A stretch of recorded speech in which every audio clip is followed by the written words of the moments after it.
Because you have the opportunity to travel to certain parts of the world and you are marveled. You are like, wow. The answer, and then you look back at Ghana and then sometimes Accra, national capital, the way Piesie Okrah. Abusha for say afen na do afide na to TV XYZ Dwabo Ase dwuma di suni me ma akwaba to TV XYZ and I no pay am ye kasa de afa oman yi ho ne ye betumi de agya nkirimba wo mu nyini a wo mbe sori aka se oh ye papa mo ya ade ye maame mo ya ade wo no mutube boa ma Ghana e fa ntuma pa fry. That is why ye sori ahomachi bia na ya ba betena ha.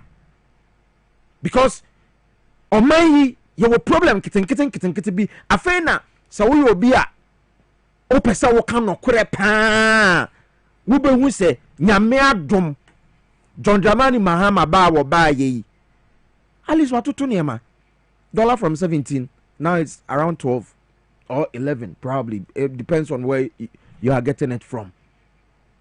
Aboso kan for na wo me nipa bone for wo mo se wo mo ntete wo mo niema so abra sika wo mo de koto wo mo niema na so ate Franco Trading Enterprise ese watete ne niema so 40% because dollar no ati aba form eti se mobile phone no se na first oto $200 a ena na $200 na example na $200 at the rate of 17 and calculate na me calculate man se na fi yanko sana phone no first or $200 and na 17 cedis per dollar.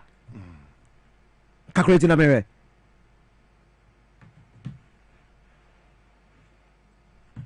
Aboso kind for na wo me ni pa bone for 3,400. So that was 3,400. Yeah. Na calculate here na what dey no 12. Okay. Okay, into 12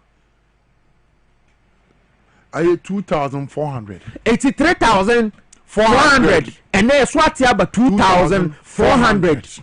It is 1,000 cities. It is a Franco Trading Enterprise. So what it in near so mobile phones, iPhone, Samsung. Yeah. No, so what it is so 40%. So it tells you say dollar no first now crab dollar and now or the 3,400 cities and then the top phone $200. Yeah. And then 3,400 and then the same $200 and for the bonnet for me you trini adwa.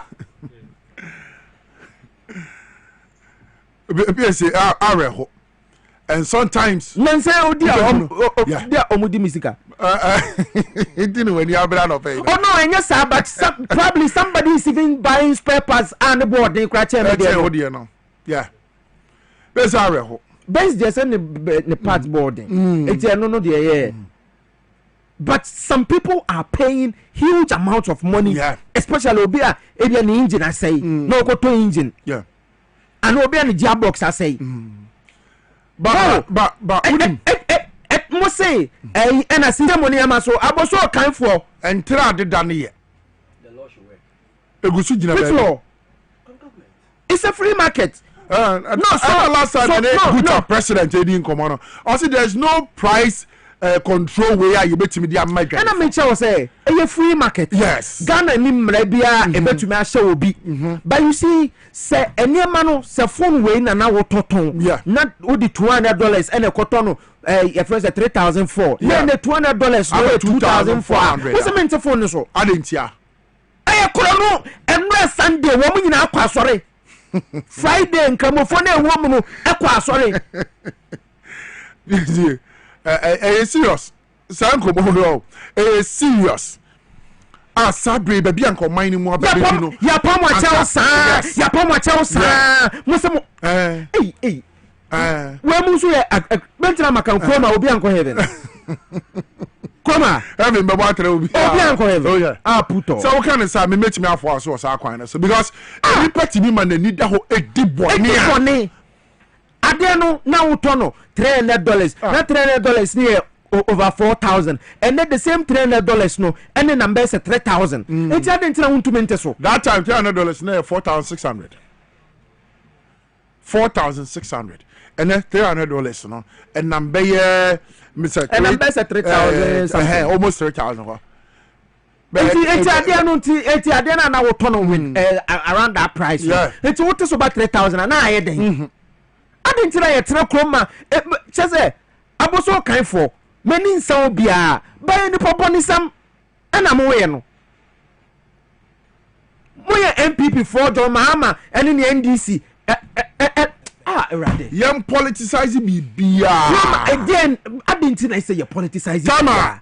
His Excellency John Dramani Mahama ni NDC abebe tena mu a dollar isa se ba for ma fuel so te ya aban any a driver for commercial drivers ehia ye echom say fuel number form they say liter no na nam 1617 they say liter no ye sen enti ye from na for baby me tofu 1299 eno kura no deal evidence o e da 1299 enti say nye no kura nke beba 1199 yeah eno no na politicians ni bia fachire MPP foi akohunu commercial drivers bi aban ni mo hia say monte asentuade so 15% petrol so what 5 Ghana cedi yes monte so 15% pese bepe mina me ne wo de ka say wo mu gusi twe ho daawre wo ko some of the transport unions no a wo mu se enkosi na he anya de o mu bete so da anya de o mu bete so although liters no abafom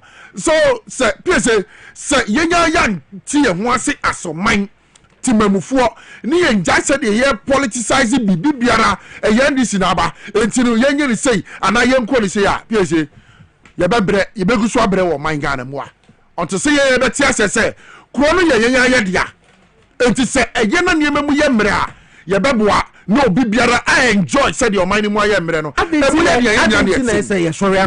and then we will come here on early morning radio and be making rants aden still and you men koye because nkrophobia your madwe say one be sabotage aban no na ma fe rolling so we can say go amanfo enko obrempo and I'll tell you bra so say de do bon krata no mon sema de bro e wo ahase ene mpo manya motivation message motivation be anywhere chance me ko ama Ghana for ochena another one boy motivation be an chance me ba betena ha na ma ba be complaining say nkrophobia your madwen say wo mo sabotage aban ne ma moto no ne bo aba fom so mo mpese mo bete so. It is a serious problem. Yeah, live on Facebook, Power 979 FM, and at TVXYZ. Hola, Severe Herbal Clinic. SMN Control say, yes, still, your breast cancer awareness month to them. It's we are by now, a show no fumuna, a Dwabo Ase, unusual, Daroma, Branebe P, Hola, Severe Herbal Clinic. Na, want to me, Mboa, and what you know.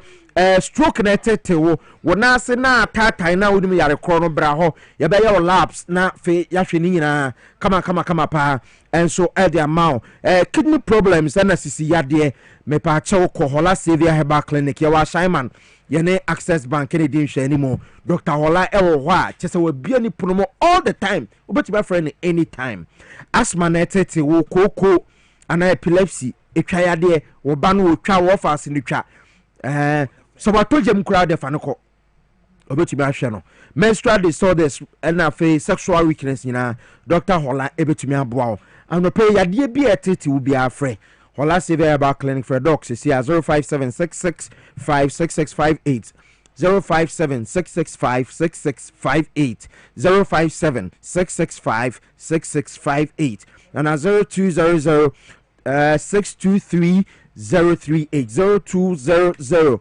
623 038 Ofra doc ebetimi ahwe ma catch say you wa Shaiman ye Access Bank e din hwe ni mo emfa won say wonti akra wo de frɛ na kan problem no etre doc bibia wo bia obetumi aka ho asem na meka Franco Trading Enterprise wan asem so watete ne niam no so yes Franco aso ye bia wonim bia Bowra hostel phones papa fie there was Samsung iPhones Nokia smart TVs from 32 inches to 100 inches air condition Franco air condition no 1.5 horsepower 2.0 and a 2.5 ni nyina obenya bi chest freezers no ebi wo washing machine obi baba na wo na etwempana na wakwakọ ware no onye washing machine koto washing machine na ni niam sie no enyemremremre microwave blender CCTV cameras ni na ewo for 0246422338 0246422338 yatete ne ma no so 40% nti bowura ho ne ma bibia ba kama akra ko fida akra trasema yenko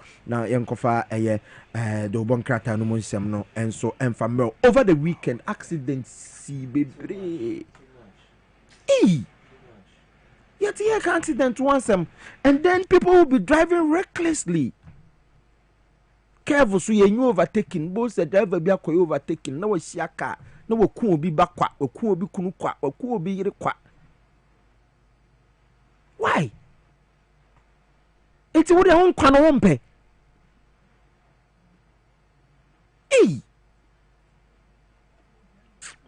Me de nyina ba me so say newspapers ni bi atumi a capture sa eniama no Okrah Piesie mache ye nua picture o mic no ekosoro kakre bi baby aboko Yehowa dum weekend o ye adwuma se me dey say aja eduma me da na wa radio na abozo anya me da pe kwese da nyina every blessed day I find said that every blessed day na poma we oh pom se na no Piesie Okrah okay me say no Okrah okay that's fine that's okay ba ma fe no and no pay the bia obehu nanima e wo TV news dia na je say bia from near 12 bia from 6 p.m. Enyume and no pay the me say pom se Okrah mama okay that's fine that's okay enkrata no ne any kura wo mate mama for daily graphic in fiase public state public state I say ukopie mu pasa senior high technical school I say adobro bin shedan koso wo honum ye tension mounts at Pasa SHTS yes. Parents students protest 435,000 unapproved fees I minim adobi etua sen me ukinkanga comes with the photograph of the GS director right yeah I'm friend saying nidino Professor Ernest Kofi Davis minim sanano yetiana amount for sending message say kade senior high technical you say no more say 590 or 540 yeah you see PT but last week a deputy education minister Dr.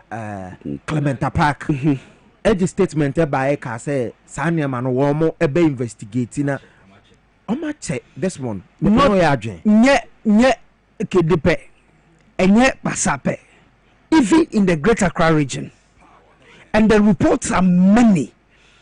Ghana Education Service 1 PR than Efenyi also issued similar statement, but I think say Remono and mese minga se bia acho enko.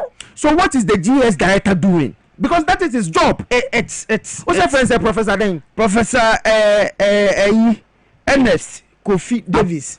Professor Ernest Davis. Yeah.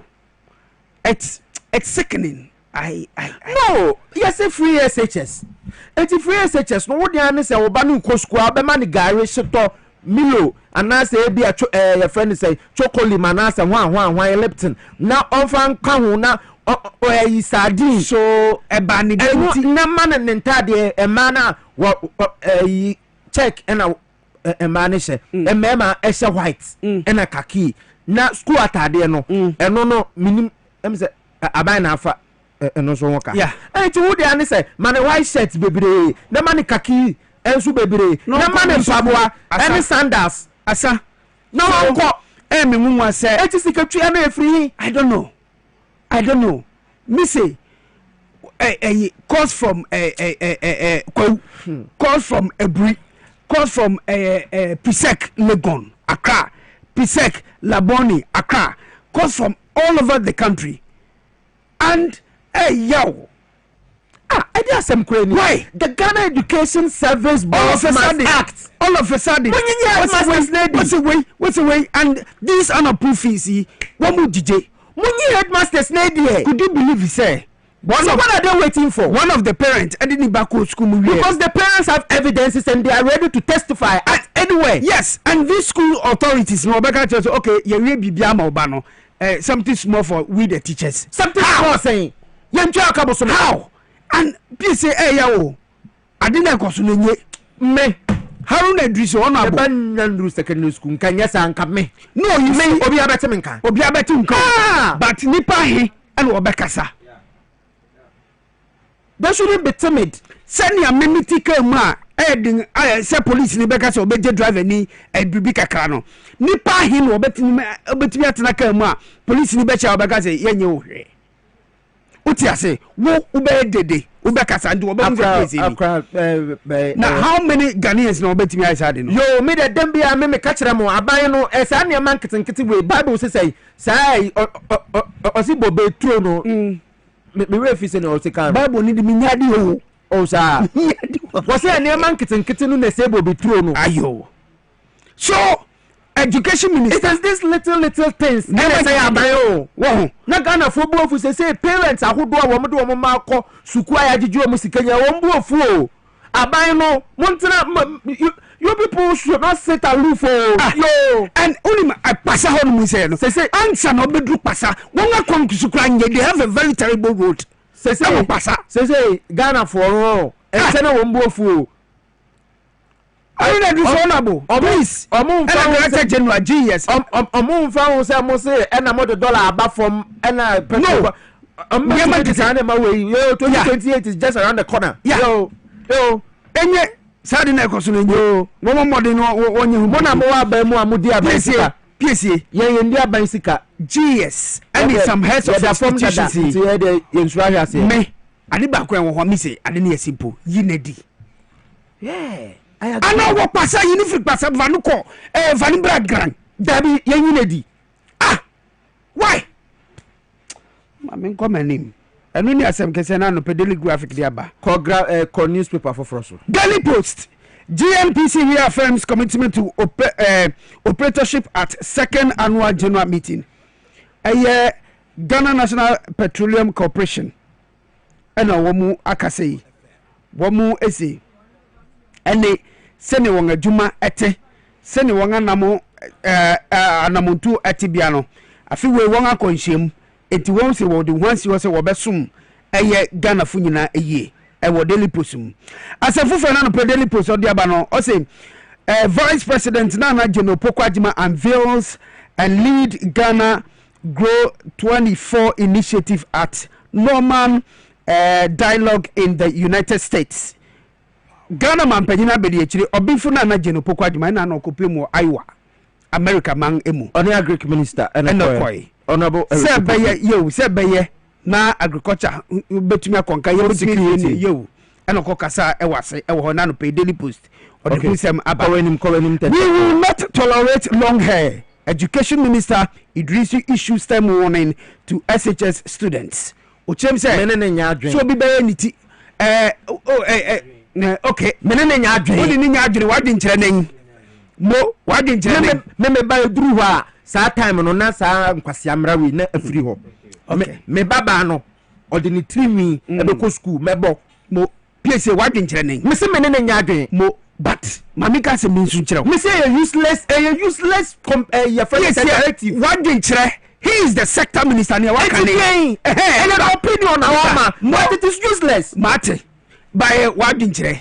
And I was a minister no wadi nkyere. Me ma me ba yo me se me bouti now ko secondary school na headmaster say twa trimi no for what yo Piesie can't it no angsa na ubenya no me baby tie oba Bible class oba woni monyaba no trimi eti sam me se me bokon ro mana ko school month bia na makwa fa no na asa akwa bonita. What is your problem? E dey na hu class for sa no but tie masa to aso Debi eyasa to aso wadi nkyerenen me se to aso wo manum Debi emrabe criminal offense Piesie uni ni nya masa to aso Debi uni ni nya adwen that doesn't mean say some man no so yen free ho o time aso bye I'm sorry ko abusha for emra so say ye agudi mu nsem e de brew awdam nyama bi wo ha em ayan so so o eden na mo class for ye ti kroma ye kwan ye street light nso ye galamse And the biggest issue is that no long hair. Massa, a useless directive. Sports for no way, Mumra na yanko. Ella, Mumra na yanko. Ah, yet your problems, your numerous problems are your any long hair. Ah, akwala ya di ko school. And I say, Obi awo de bano say, Bema, obey dreads. Na enti eno na ye hawa esu. Ewo krom ha. Ah!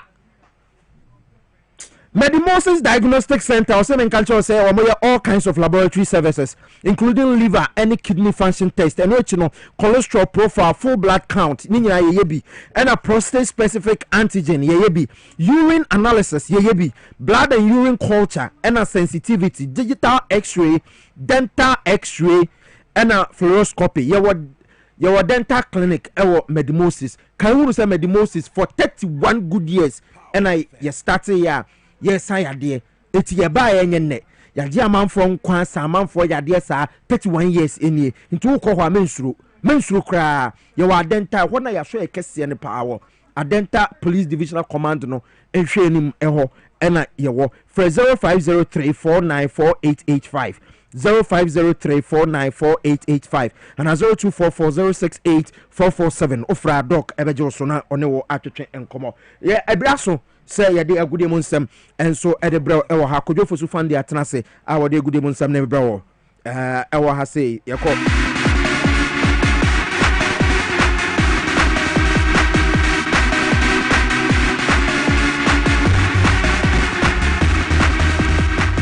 Alright, yemo bibi akoba bie embra power 97.9 for TV XYZ. Emra so sagresi aboabo se power morning sports. Ye hwe ne ntimi emfa so kabaka odwuma se dwumadi su dia na se power 97.9 for TV XYZ. And gisa o hwe de kabaka 7 doors when you dika ne ritie ene be ka am so wetimi ate ne mewurem.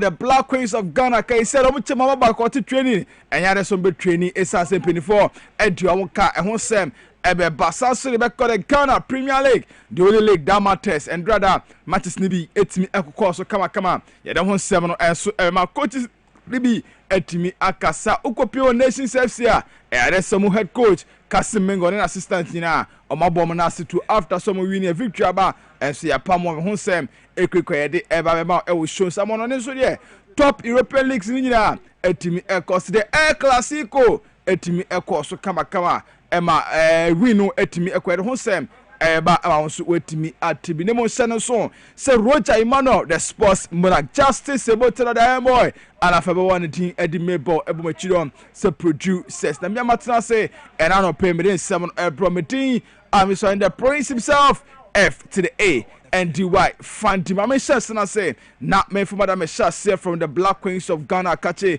nearby and say I address say unim say none want to copy me our Egypt omutimi edi WAF qualifiers no etimi e share so kama no women's African of Nation ebe koso 2026 Morocco no and so mutimi e share so how many Egypt and a first leg no ho no machi Egypt for e bomb e come here Egypt entimi ensim adabraka after say mama one win here no ombepiem my Ghana they say nyame ya ntoma etena so mebo return leg no so the Accra Sports 3:30 p.m. and a match no etimi e baso the Accra Sports Stadium no so kopiem de mama one no and sembia ba twidwa chechi mu say omochira ade say na Saturday no be Friday Saturday now say ko be recovery training by manager ma enya ade so be training bia e wo ho no esa so mo champion for enti omoka e wo so mo training say 24 so mo ball say ade so mo ko ball omoko WAF corner omoko ekodi third e ba ye no now say 24 so mo so be do my Ghana for 2 weeks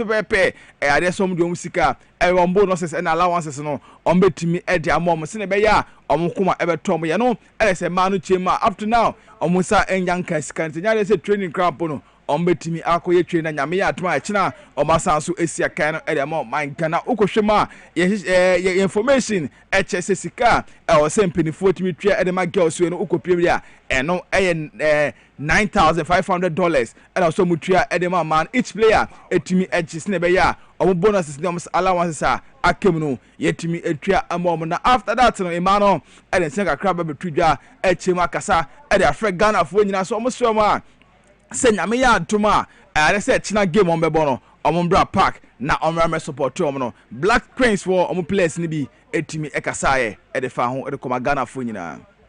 Hey guys, Chantal Boy here. We have a game on the 28th versus Egypt at the Okrah Sports Stadium.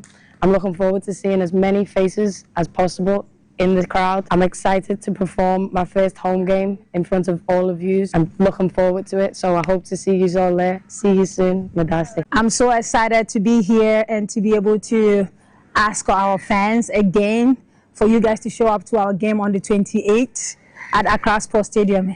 It's been over 613 days since we last played our home game, and we would love to have every one of you to show up and support us. Hello. Mom player Grace Asantoni. Mr. Ghana for match yeni Egypt be born wo Ghana on the 28th of this month at Okrah Sports Stadium. Mr. Ghana for nyina say on wabe support to Black Queens. And Grace Asantoni fans nyina Mr. say mumrana mumbe support you.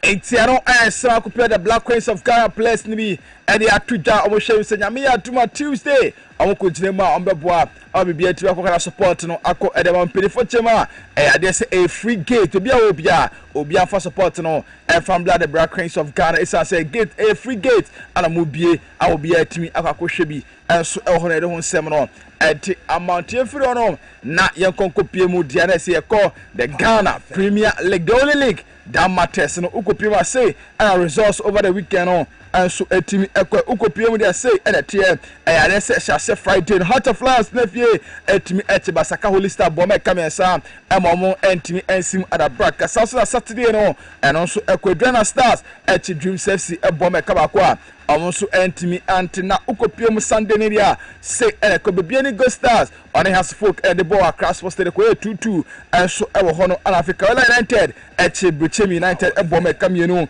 emomo entimi antimedema echi eye All Blacks for eboma kabakwa amonso entimi anti Sanso na Nations FC etimi echi Techima 11 Wonders eboma kamiensa emomo etimu mienu pe ewo hono ana Samates and so any Hoho United 2-0 against Hoho United and afi Young Apostles bekum Chelsea and also Ekoye 1-1 and so Hoho say Okohe table area say and a table no etimi etie Hono Medema and already can Okrah 15 points and 16 points Medema already can Okrah 16 points and afi Dana etosumienu 15 points and Okrah Heart of Lions tosumiensa ono 14 points Samates etosumie 9 ono Okrah 13 points House of Folk etosu enum also Okrah 13 points ehona fe Kumasi Sanoroko etoso enkono ono Okrah 8 points pe ehona akopie last three so they say and Dreams FC 11 Wonders and afi Holy Stars and so etwato and so hono mede ho nsem no at the Emana after the game no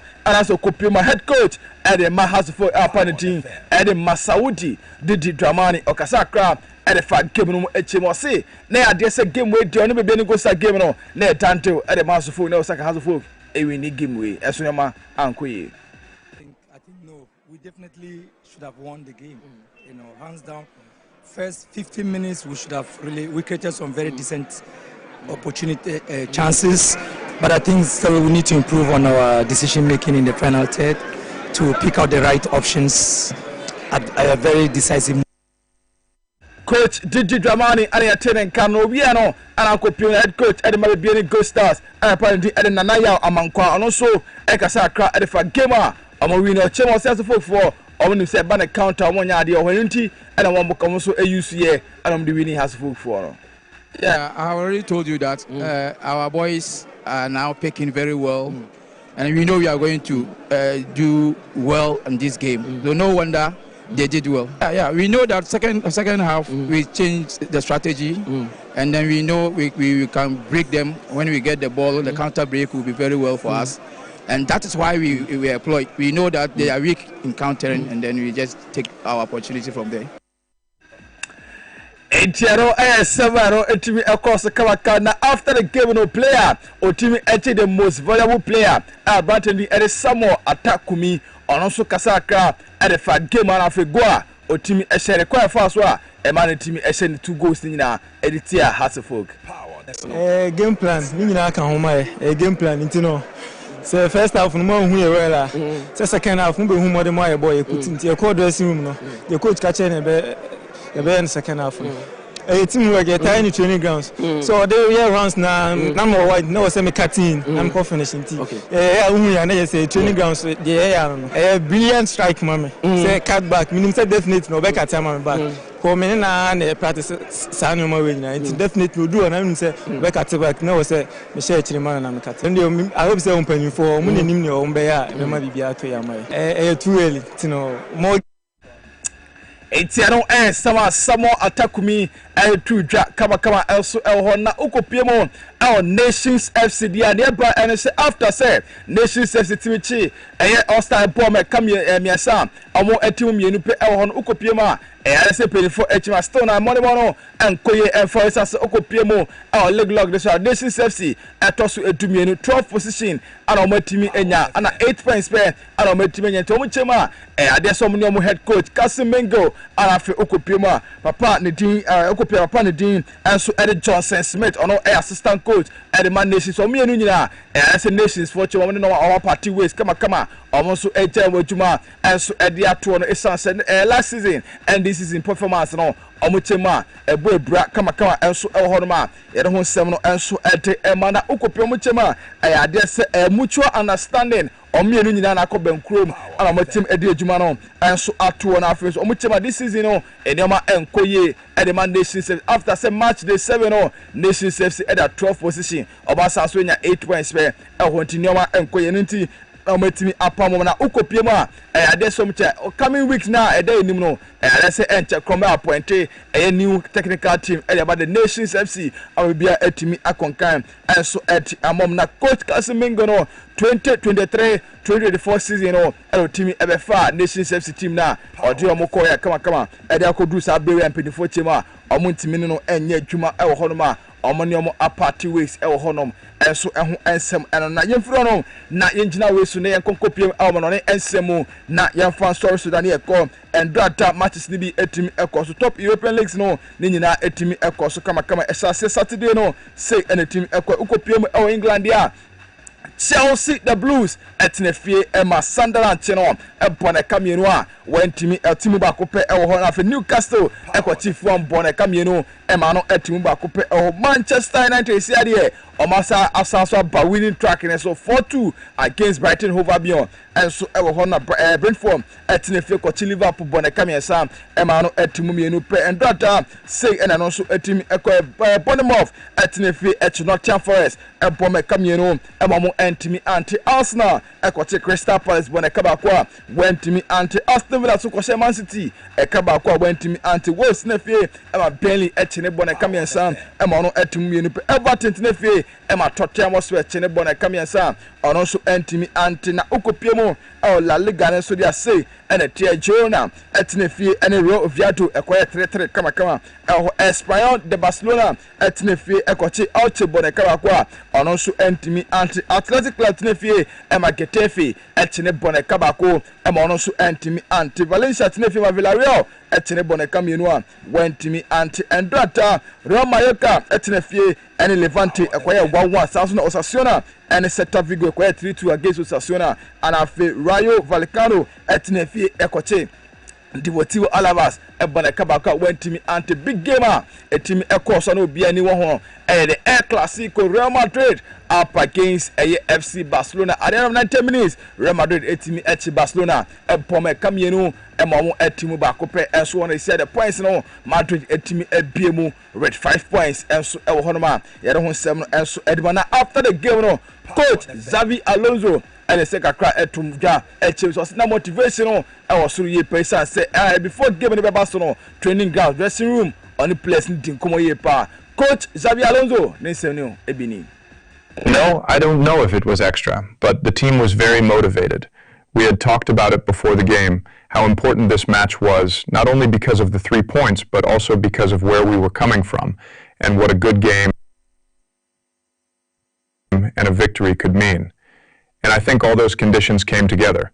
I'm really happy for the boys, especially because they needed this feeling, that they can win a big match. Okopioma, head coach and assistant coach, and so Marcus Salt also Piesie Okrah to Jason Sendrata na they say Hansen Flick ono na they say man red card into this one which now touchline etimi egbe adwuma dem no ewo stance na no hwe game no from afar and so the assistant coach be gina mu Marcus be gina mu no ono so to ban che ba ma bibia timi koye and so edema no after the game ono so Piesie Okrah for game no mistakes, and we brought them a lot of times in a low block. I think that was very good, but at the end, in the last third, we missed penetration power to create more chances. Entiano sema koso ewo the air classico dem kama ya de ho sema also ete amana yefro na yenkon fom da na se ko Cristiano Ronaldo de Santos Alvaro Kwejo ono de Piesie Okrah abetudwa ni nyina ne se ade se abanten de betudwa se ade se ohwenim se obetimi abo 1000 goals in ewo ne career mansana wetimi retire enso ewo hoda no ana akakoba ne se Andrea abanten no etimi sa abo goals ade boy ma ana sa game no ekoye ade ma na okopioma e si Cristiano Ronaldo goals awetimi ase ewo ne career mu nyina and 950 goals and with me and so asa ede ho 7 etema na okopiemo 2025 video 2025 now and assign goals with me asa okopio na 34 goals and with me asa no 3 assists 38 matches with me asa say Cristiano Ronaldo akan 50 goals per na ono so etimi akodu the 1000 goals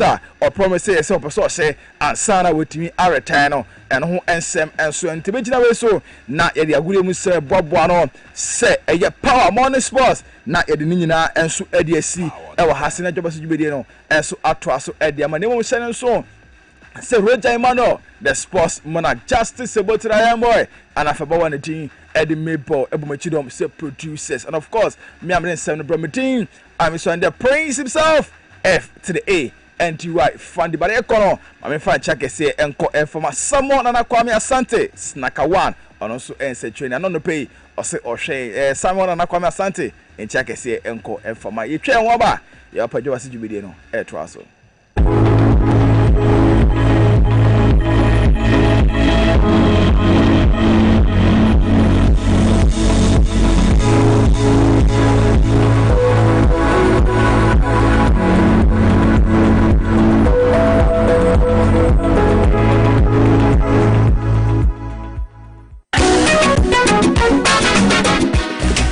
If I show better, make sure I deal with bad. And that's okay. What time about you see about Queen Wayne say? Yeah, so the time about Miss Jimmy me fearful, and Nadia about ever so. You may go this offering now. Yeah, so because I need the time about Miss Wadancia. We are seeing now a better maker. It is malaria. What do I time about Mr. I nearly go, dear, and what you want to any deal. What do I time about Mr. A great and your map or bar waffle through. The one map for down for any up or down when you feel do you and some of the time about Mr. Draven. Shasa wako hospital and answer loud. I'm what we say. Who a 3D malaria will be answer. I also time me TIME. Time about Mr. I feel malaria fever the other is Ziba a woman. Never slap. We're be at all over the counter medicine sellers. Any herbal shop to do an FDA Aji a judging crotway at all. Where what a jumada. What a young Adriani. A way in Safri Pedian. Ebwo woni pedua it's not we nanso when we say niema ID na ye no timi ma brebo ye adwuma den simpote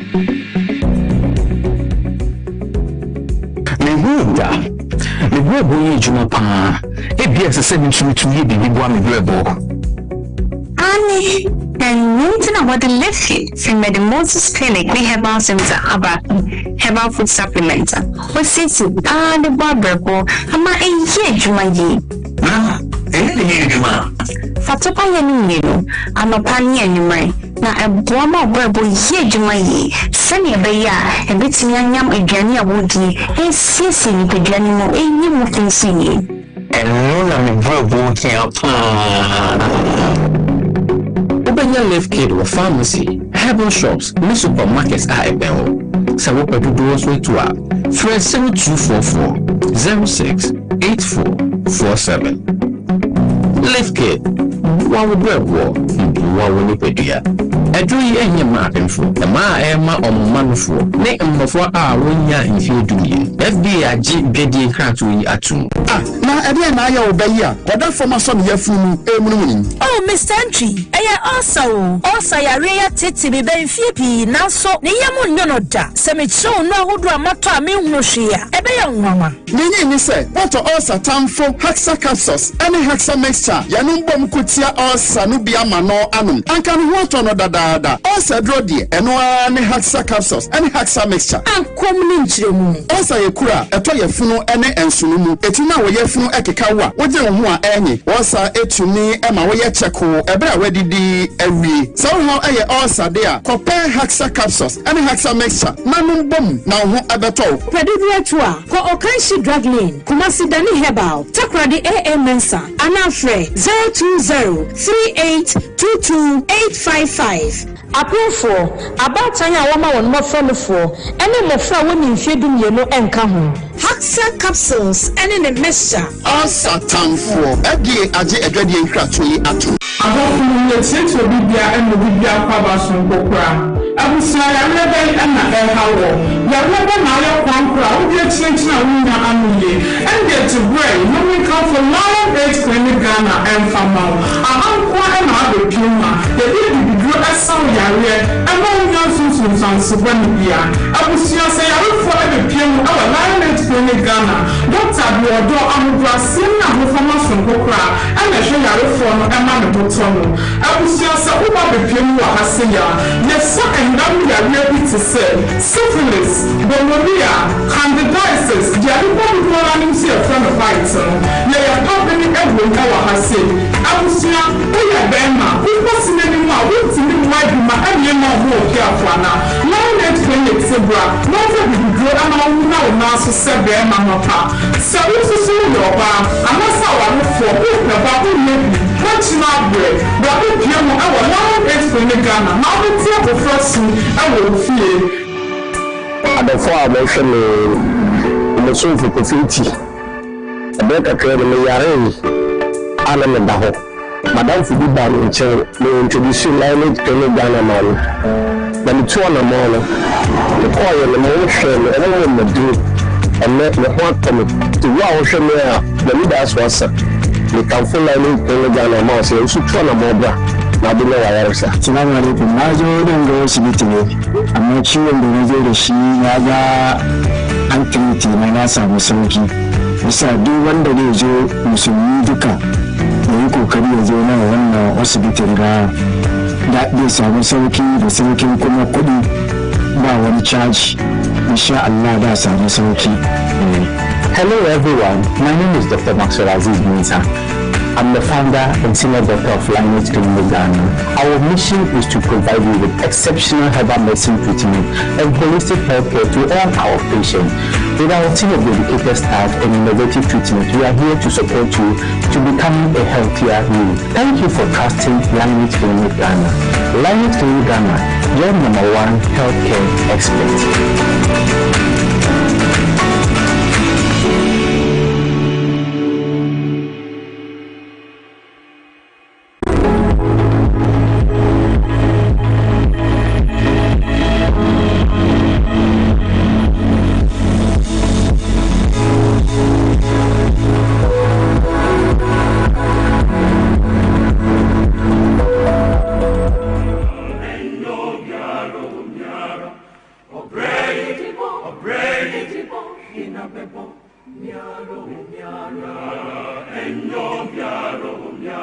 Ebushafo ya mama chibio esa mama kwaba conversation I ekoso e studio 21 minutes after 7 asemi aye kan amoma yenkan Tyron Arias Magayo se hwan no Arias Tanino ni 3 mi gu so ko school owu ye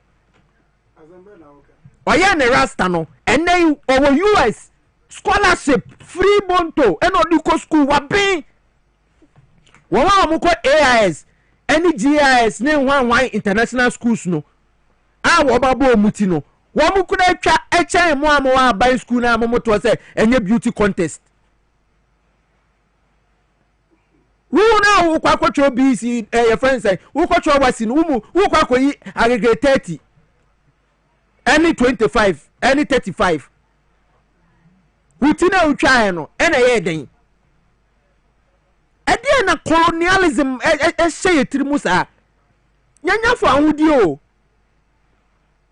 me obi twa ni betia I don't have any issue but allow those who braid their hair to braid their hair. Allow it. If I have money and I'll do it for my daughter, allow me. Obi niska or do bakwa koto Obreposi UB40. Oh, niska do beto UB40. Fine, twa ubaniti no normal. Bani obosika obebon ne batino. Munjano no ombo. Yes, when I see my daughter in braids, I'm happy. I see her and I'm happy. Me wuna yes sechiwa utine efe. Me wana meni aje. Me baba no. So na meche ono. Eti se uniska enya hwe ma obani ntwaniti. Haircut esen 20 Ghana. Me baby me yi meti. Wa moji 70 Ghana. Yi meti wo ho ba 3 years ni. Enti choice. Me say choice obi bi choice o. Open Mirinda, obi pe Fanta. Obi super alomo. Obi pe club beer. Yeah, choice. Eti se wo num Fanta no obi num club beer. There be enkanasem dano. I am the choice. Eti se wo betwa wo betia. Asem we ya make emfa ho. But upon our numerous problems are you krom ha no. Enye tira ye twa wo secondary school na ye problem. Your problem no mo di Ghana sika nyafu. Wo mo yan prosecute wo mo ye nya kwan, ye so street light, ye nye tire kwan. Somebody should be able to move from Accra to Tamale in 2 hours by rail. And no na ye nya we san komo we. Ya obema. Piesie Okrah. Yeah. Ananemi kenyen almost omo mututo mutia omo kwa ban school bebre aggregate 25 aggregate 30 aggregate na butre almost we nyi utina eno no cheze woni munyansa na na yenti kuro we musakoro afo amebu mai ya hu ba bi ekosi ye nya san kora bro nya ro colonialism dafu adidi ye tirimu me say broni entwarity mo say unye broni na emra no Bible na ye say ya Christopher wa say we kremoni no wo kan Quran na ye so ye kan Bible any fan na ye say so wan twa wuti a we boni ya be ma obi a no ni mbobo pa me ye meti rasta kakra okay na fiefo ye say me bodam say say na me na no ka say me bodam no the last born every US buy ne rasta egune ha jo tutua ne nsa wonum bi wo tutuntuma ne nyina ne rasta no kwa sorry dem asofo bomfai ma because February chiraba ya ba ma de ne bobo de ese me bodo sawoti aburo chire na sawuja uti dia normal edi colonialism mentality I don't me say the right word I don't know colonialism no kaso wo yetrim yanya fa hodi o 68 years obi memiti ada obi sia na o twist uti me say twist miti ene eno so eno no na asem eno chese e bi microphone ma wo nkan wa den na me ye morning show na den today me say enti oba sori na okobo conro mu a efe okobo ayi ye friend say my 3 minim weave on na wa se efe osesa ni 3 min star eti be ma de eti sesi a ade echi na se mai sakora o si piesie ade ntina wakwako yi sakora me na me pe na me si mai sakora ade echi metu beja meti afro yenya isa ade no wo mo ti kroma na wo mo bo kro no wo mo aban ma wo mo appointment a wo mo bo kro no bebre kra ni 3 min bebre sakora ede nkwa ni ei enkura sesam ya do ya obema mayenko wasem no so wo de statement bi ba bonten nra mo se ya de asem open letter mo se yenche ye ona mo kwesi amo akwata no se na se yokofo efrefre no ana dabi ente dabi ongon kama won mon kama ente dabi he to no yi ma yete amafo bebiri to no uti to no yi ma yete to no yi ma yete to mon kama yente Piesie yancha Ghana for eti why na mo de letter ne kwa akoma no yancha Ghana for ne mbra wasem bisalo so na ma wakoma mbra for na sakora for obu kru yenim adwene wo mutim na yenim rasta for so e wo kru mu omo ko AIS ni GIS American International School ni Ghana International School wo mu nyo mati no enye wo mu na ekọ Ivy League your friend say universities wo mu na ekọ Harvard ni Oxford any Cambridge hwan sa schools akase na ya nko bi ndi yenim yenim di kura da be Harvard school papa me kire say Harvard University school papa any Oxford school papa na corona yetim no kure e na asa womo na eko KM University a womo wie school a womo de first class womo na eko University of Ghana womo de first class e ba o ka first class da form say enko twetwa ye trinwi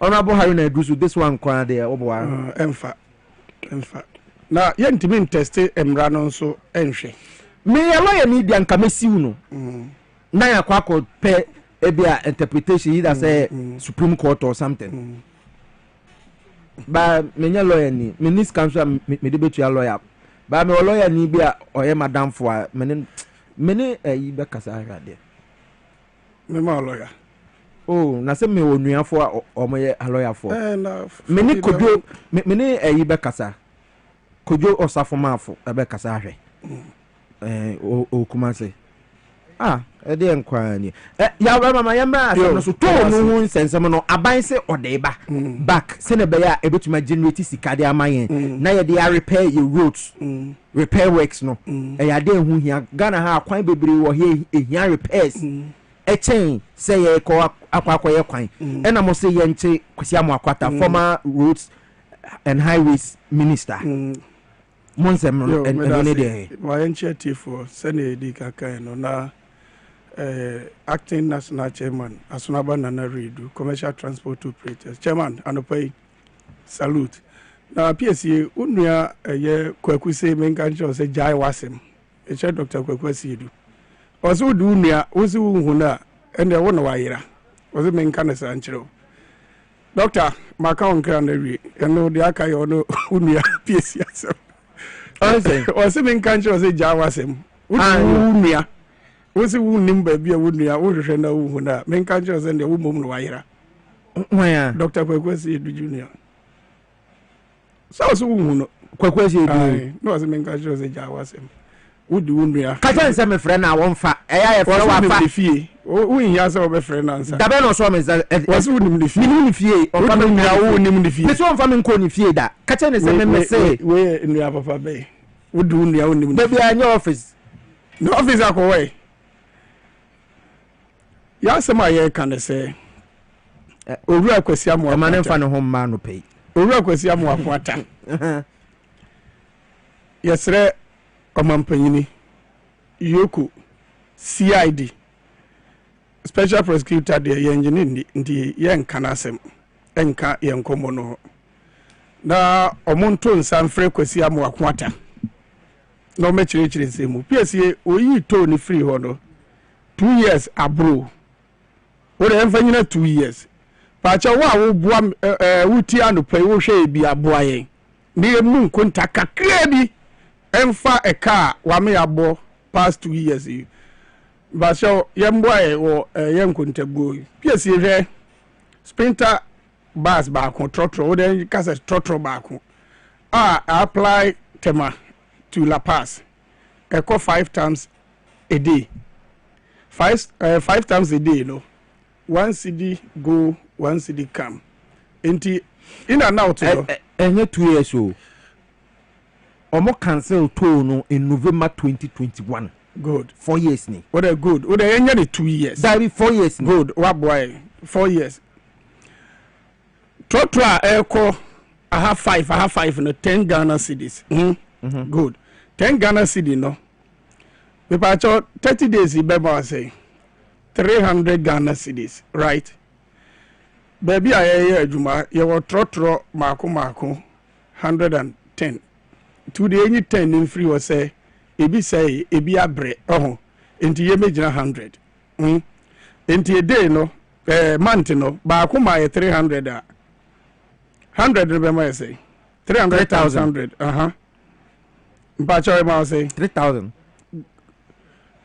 calculate na me 30,000 mom yep ampa 30,000 what say say Mpacho 10 cedi a day and you multiply by 30 say 300 so 300 multiplied by 100 bars I say 30,000 good 30,000 every year when we say 365 days 365 because told every blessed day say to yempo yes sir yeah 365 mo boa me there 365 I was say that be also 365 times then yeah about 30,000 multiplied times by 365 okay 30,000 that is 10,950,000 I feel back I don't know and I was here for say 4 years right multiplied by say 4 no 4 years I said me can feel back with you ni watch in the 4 years ni say 43,800,000 we must 100 bars per free brow you free obesi ne we revenue and na ye wo ana akoya bogana ka na bio na just asem na ya page aba na ye asem ketua ne nyina ye de ni di aban yachi because of 11 yes ye nyina ye de ni di aban yachi hwe we 100 bars yo when we say ye calculate ye no anti-creator track bars trotro wo mine mo ebro 5 million we masho eno pa ho a yen kasa TVSYZ muka mu ye media house nti mu duru to amuntu ambaje muntua yetua enti private car so wo mine mu no edo so chain commercial cars yeah na fato to say pick up any sprinter etua baako 1 Ghana cedi vet a dey taxi no say private a munyina zo mutua 50 pesos indi check car kwasi amu akwata me abo mainum ene eto say ya kwanye no bia ye din se de egu efufu so a ye hwe na mo ye de beto so amai o ka say to no yi free ho mo frɛ me wa afidie we so e ma me ka wa afidie yi so say to no yenka wa Ghana baabia da say yenyi to free ho yanga me kai say NDC national chairman Piesie Okrah Johnson na si edun ketia General Mosquito efa na kotade ne hye eyehu dede wo krowe mu say won fa nkosi ho okay Speaker of Parliament Yewra Gbagben enso kan say on fa nkosi ho uri mu aya kwasi abo akwata de mai kwasi amo akwata say wode be ye ajana bia meboa wode bi nso be ye junsobuo e de amaye na odi di ye nyina ya tem na me de aha na me problem o parliament energy to mu see emfa to embassy car kwan so meboa enti se wo se wo ye free wa so the call parliament ma parliament site ase say ye free ho o de ono ade ne tumi kaka binsem patapa me ye free ho na me na enya me wanwa hwe me ngwa sori o adentia me papa dai ya buma tenya wie ti me ngwa ya hwe boni bia me was azuzu bia yankopon buma tenya wie o fada na do danko akufu ado so ne bu ya ten obi a ono na na do tena o mamu ha 8 years ni bia automatically wa so twe a nyame de be ma ono de fada na do so de ma ono asam na kind of science should be munamti me say me nkwa so be nkwa hwe ho me nsombo so me nkonkrambo because nyame afana na do danko akufu ado so abu omamu na ten wa wuri ni twa 8 years wie bia no nyame abu aten dada wa twe waso wie hey aditira kasa na hawa odi efa mu okoro we mu no hawa ketwa ena me no kasa so ahwefu e don ko bi fufufu ze wo kwa da wo hwe de wo from bra ho wakoto star oil de no fufufu ba ja menya advert mu bia o da be enche ombeba enche star oil for ya kwa ya ka che ya driver for they say wa wo de wo from no ho no bia nko e be for so bia ate ne de chroma star oil ena wo from I want to to me fuel 12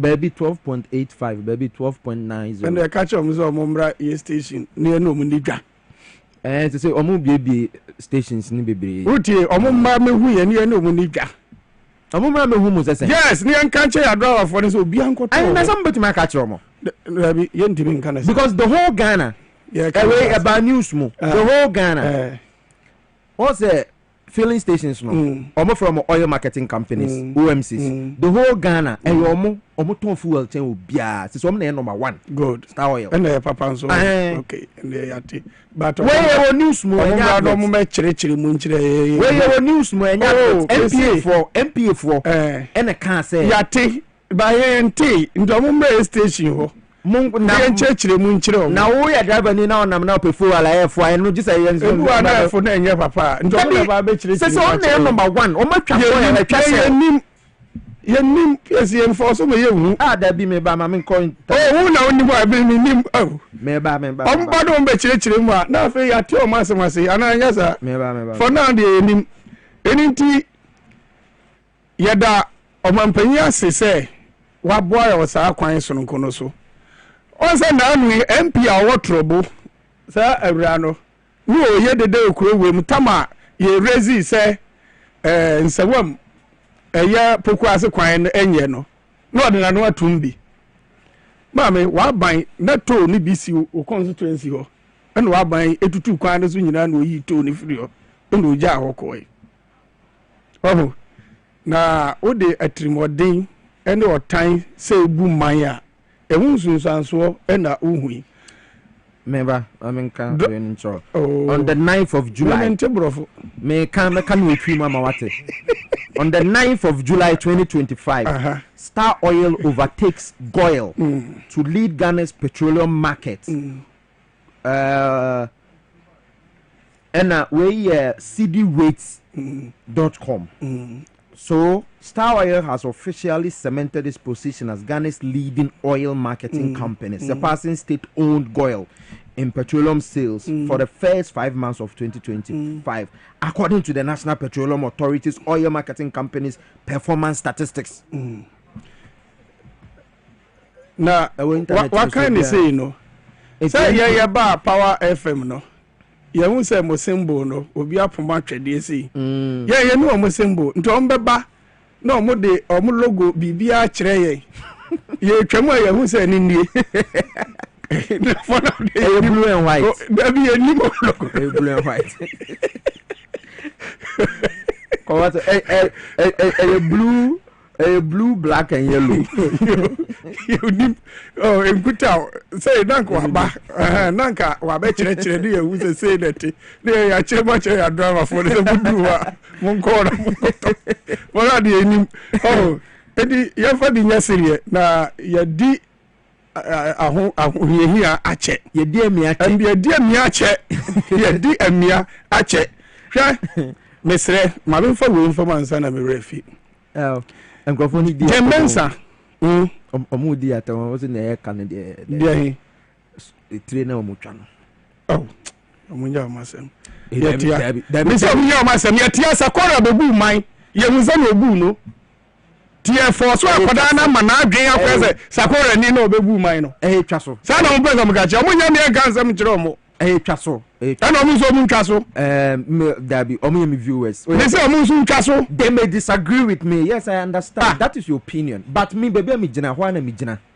na do bebu man na ni woni tiri ho ama mo be no bu man ya mo de enu da ya say nu ntina ote e nei say your friend say kwesi amo akwata anon friend say ai okotwa atomu 2021 amaga na aboka na yesi ye year of fruits minim oman ya ombeka say ye year of fruits a yenji to hwe na ye kan ya enintina abrochi meka say ayo sua ne ma firi wo mo okra no wo mo jitu meka say we ya no pense menim de ntin pa Jemensa da so ti wo say yisi ya den na wa yo den ezen ko say election fufuro mu omo to position no e dey election biom so mbeto aba January no omo ma reti akire no onsan to omo so aba na do be ko relegation kra nyine krata freeism asem na organize no da bi nti the MPP 40 wa omo ye ya nhwe yom kwa ko yibo dan ni aba se yem koto aba ma no say polls na eba no e say Bawumia na lead yo yate survey na omo ye fa no asi ho a no be san die mia te ye nka bibia Bawum say do mama onko 2028 dey me say pa utie say mahama e ko 2028 bi anka betuma kan opa omo pre e ba nyina yi omo yi di mra na o party bia se onko biem na driver for yenyi candidate wo de yenyi ya ba ma me win omo we mo dabi omo win ya ba be yi hwan as a minister enye omo anya chance dia ne mu aso ba omo win ya enye kwesi amu akwata ya wabo micro no ko fa ne so me road minister say on kan sa esuna ko fado no Bawumia win ya enye adutum ya se boni edu bi a waye a ye de abetudwa enye ono na ebe education minister no dabi Bawumia win ya ye Ashanti region for ye say tie ma men kan za na bi Ashanti region for ye say sa na propose ni de wo bia fa ne nsanka vice no mo sa po no a na wo bia de ne ba Bawumia win ya nda poya na esa ne ba dabi on family apoma and other combat no men ka ho ya Asante mamu no be ye free me Asante ni offense of ba na me kire de ye pe na me say Asante region ye wo MPP for a wo mu dimu a obey na po enti obey wuntumi minim but onyi wuntumi onyi na po enti obey papa ya amwako hene bedi na ade no Samuel Zewenza Davi onyi ono that's all two for so enya amajo 70 years one loku you oh na say your members of parliament why no Bobby no in 2008 time Professor Mills honorable honorable John Dramani Mahama at that time no MP for Bole Bamboy oyi no so you know every parliament MPP for parliamentarians or mufi Asante Mantemu a wo mu dimu omo maka wa na edishe na say Eugene Boache ntwikra wa na edishe kronkron Eugene Boache nchi o edishe kronkron mpache wo say JFK nzukra wo secretary no say Swami MP kra wo vaja say chairman sabon David say foforo na say chairman sabon tuo Gabi say papa wo yesi va ka kwan brass and dem ozo mpe mebwa na part mi agi t-shirt amaya he on run the side na ko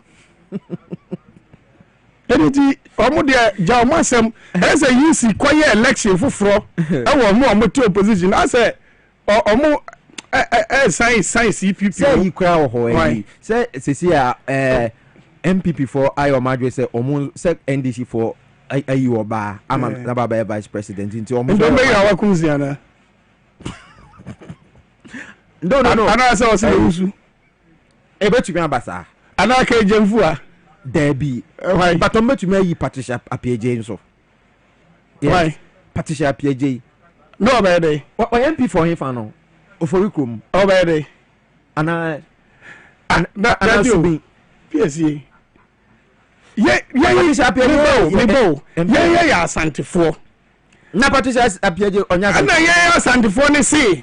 Na pony a pebbles would turn our cansem. I read a man of who free some Babaya Santi. We don't bet you, dear farmer. We do what? Okay. Oh, Patricia Appiah was 68 years. Or I'm a month mate. Me the 21st November, no year 28 November.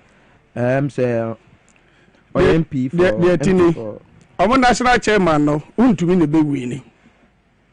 I brought you about vice chairman 68. Yeah, but Mamma Bo. I brought you about vice national vice. To me national chairman. Baumia, yeah, Franca Tuni. Napo running mate. How I come sing. We more organizer. Osilewusu general secretary. What a solid team.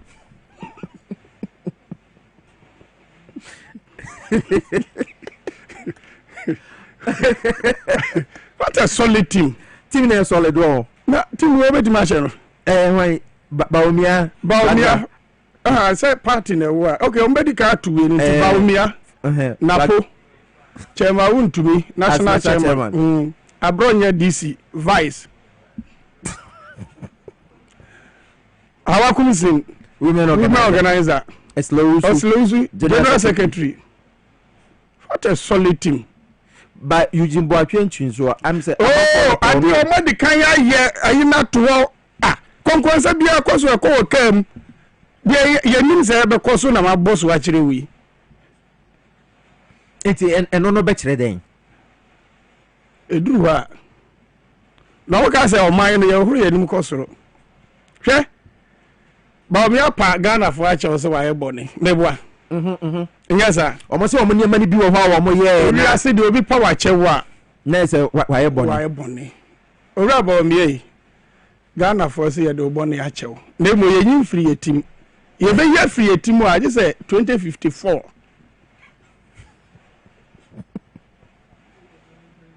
I'm telling you 2054 answer hwe yetia the whole trade fair who's on butugui yeah La General Hospital ma buwa trogu ba wo mo start this year this year koso aban we by watwaso good now no ba chaw jandede ko drobo uni so batutu kwan ni nyina aja no ko o ya we okay memfa so 2 years ni memfa sa kwan no so hwe obi a wo tie bia no ntwa no mfa sende okay adano me confidenta omo tutu su nyina akosi drobo off say na omo ba be now you are always me every week be Ann Roberts by operation sir 2 times because can kokora wetima nantia na we yidi ope tiesra ban yo te so say yenim say big push no de no aka ho omo start ye no jene sample omo kogi so na eso enye ayi kakra ye betimi ama ye ho aye dey ahore han ye when was the last time I offer so in 10 days mbo oh wow sabe mi wa brufu ewo motokrum okay motokrum kwa nso de enye eno na ekowei se ufri eye fetanta jene fetanta jamdede no ufri jamdede jene fetanta na okobotokrum na kro ba ko to aso ufri wa na wakoja pekrum drobuni kwa ni nye entu yes abonu we nyina to ho na obi ba na obesiesie wie we say mama me kwan na me nsa mbese no na Ghana for beti ase sa kwan Why na beti ase? Enti oman na ewo sese no. Oman panyin dwo mama de aka ne say akromfo no. Yese chiwo mo because ntafo mienu. Ba ko nkoda efiase na ba ko ntra America instruction. Atai ni kendo fori ata.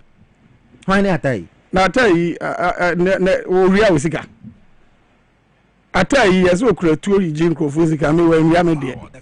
Ba kendo fori ata mamu ni nyina ade o de akotena brochiri.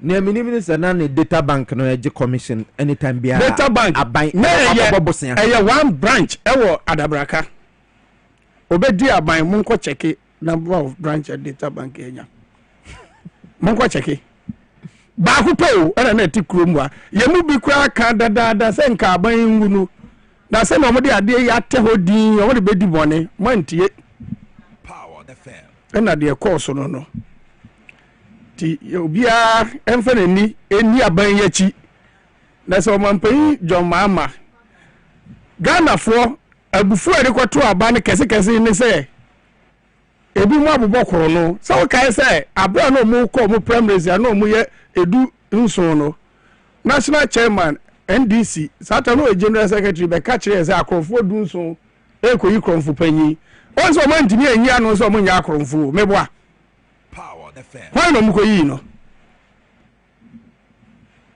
eno muko yi kuti ampabo akese ye de ne besi yeso ewi ase ye nyina ye mu de odo man ne ye na me pa che wo enti ye ni mbra bia wo man ni mu se yo man panyini na o tem so no adi bone a ye tumi so opa achi du ko gina asendi bia na nanse ya country bi dabi ye man mu na mbuza woni de mbuza sa country be we see almost entity or former president. Yes, we see only nyame wa pam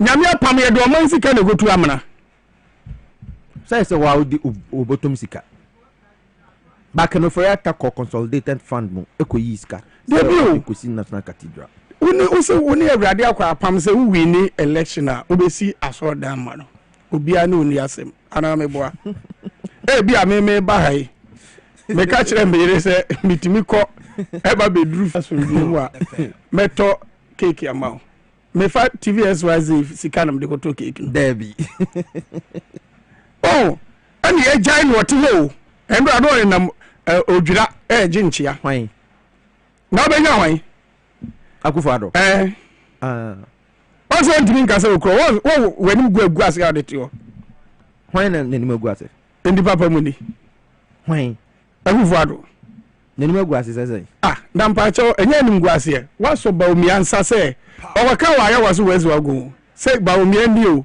ba omi a nyame di wiase nyansa nyina ama no atofo ni wiase nyansa ni bi enso hwe adwuma wo ye NDC ebusa economic management team dia obetima abo omo nipa miansa mpodin wini momodin there be ba minimum say finance minister I can be minimum say professor na je no poko ajema ka there be wo de bo tupe minimum maka professor or economist there be ba mi be gina ko we mu ebobo professor Jamba for Alan Chemantin akoto say bia no wo ayi Yosafo Doma Central MP Professor Dr. Koku Ajimamenu ana no onye doctor o ana me dey say papa ya wo chesi doctor degree onye doctor Ajimamenu Koku Ajimamenu obubo wie no de brofo bi to so what a solid team and o three o wie no bi say mu betimi abo NDC omo be economic management team ba ku podi eno mo se dabi no sereye $17 where eni obi abi o dollar na abofo fofofo on say akan for bi say ahwene pawe enkasa ende no cre eninti ye di jawa na ye di aso o man panyin dollar no waye petrol wate so enkudai oh baby we I guess I know say yes we move business and then ya my father ya ko di body oh mari nyira we jira ya David I say to me ba be do by 10 9. Na wa check it. 10 years jina ho. Who say dey ko hin bi? Mami ko Bank of Ghana for rate no. Wo. Enti ya kan say yes akromfo no. Chi omo. Yes say kan who say mbeka wo fie ha o. Se wa nche omo ntem a. Sika na ekura omo no. Wo chi omo pam be mo obibi. Na mo di yerede. Wo ko you go di one frey ya be ma. Ye chi wo di a wo se Ghana for nso ru. Ba jo you go do a kire o Metro TV no. Wo frey Ghana for. Say CD ni be 60 years. Nyame bo awotena. CD at 60. Ghana CD no. Aye di no. Otena ene benya 60. Ye free pound ni hwan. E buy no. Me hwe 2 days ago Bank of Ghana rates power the fan. Dollar near 10.80. Pound no 14.3. Euro 12.5423. Nti ato force wa force wo. Ama pushes ka. On say eni nti no mani abre e twatro to no so person mo de no to afia. We daily exchange rates. Bajo okay. Also mu twatro to no so say nka yengu no fi. Enye oru ajapa because me ntimi ni kokonsa. Ka de passe ya de ko. Omampa kuta super majority ana meboa. Yeah. Eno power speaker of parliament say ofri NDC enti we enka o de asem kura ko parliament ya mo pa yezu no ma so eza no ma sori ko David na mo ka de ebiem papa ya o wutra UCG say o mo de ayere ne so na ebo che mama ebo ka uza ndo mo ka on kasa o ayi apenyo market Omo kan no de on kasa o meboa. Ada na no de a onyi ano. But still say no de. Baby onyi ano. Onyi den ano.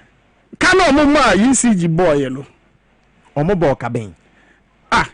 Omo amo kan no mbeji 1 cedi o so omo de koso kan ya no. Urafi.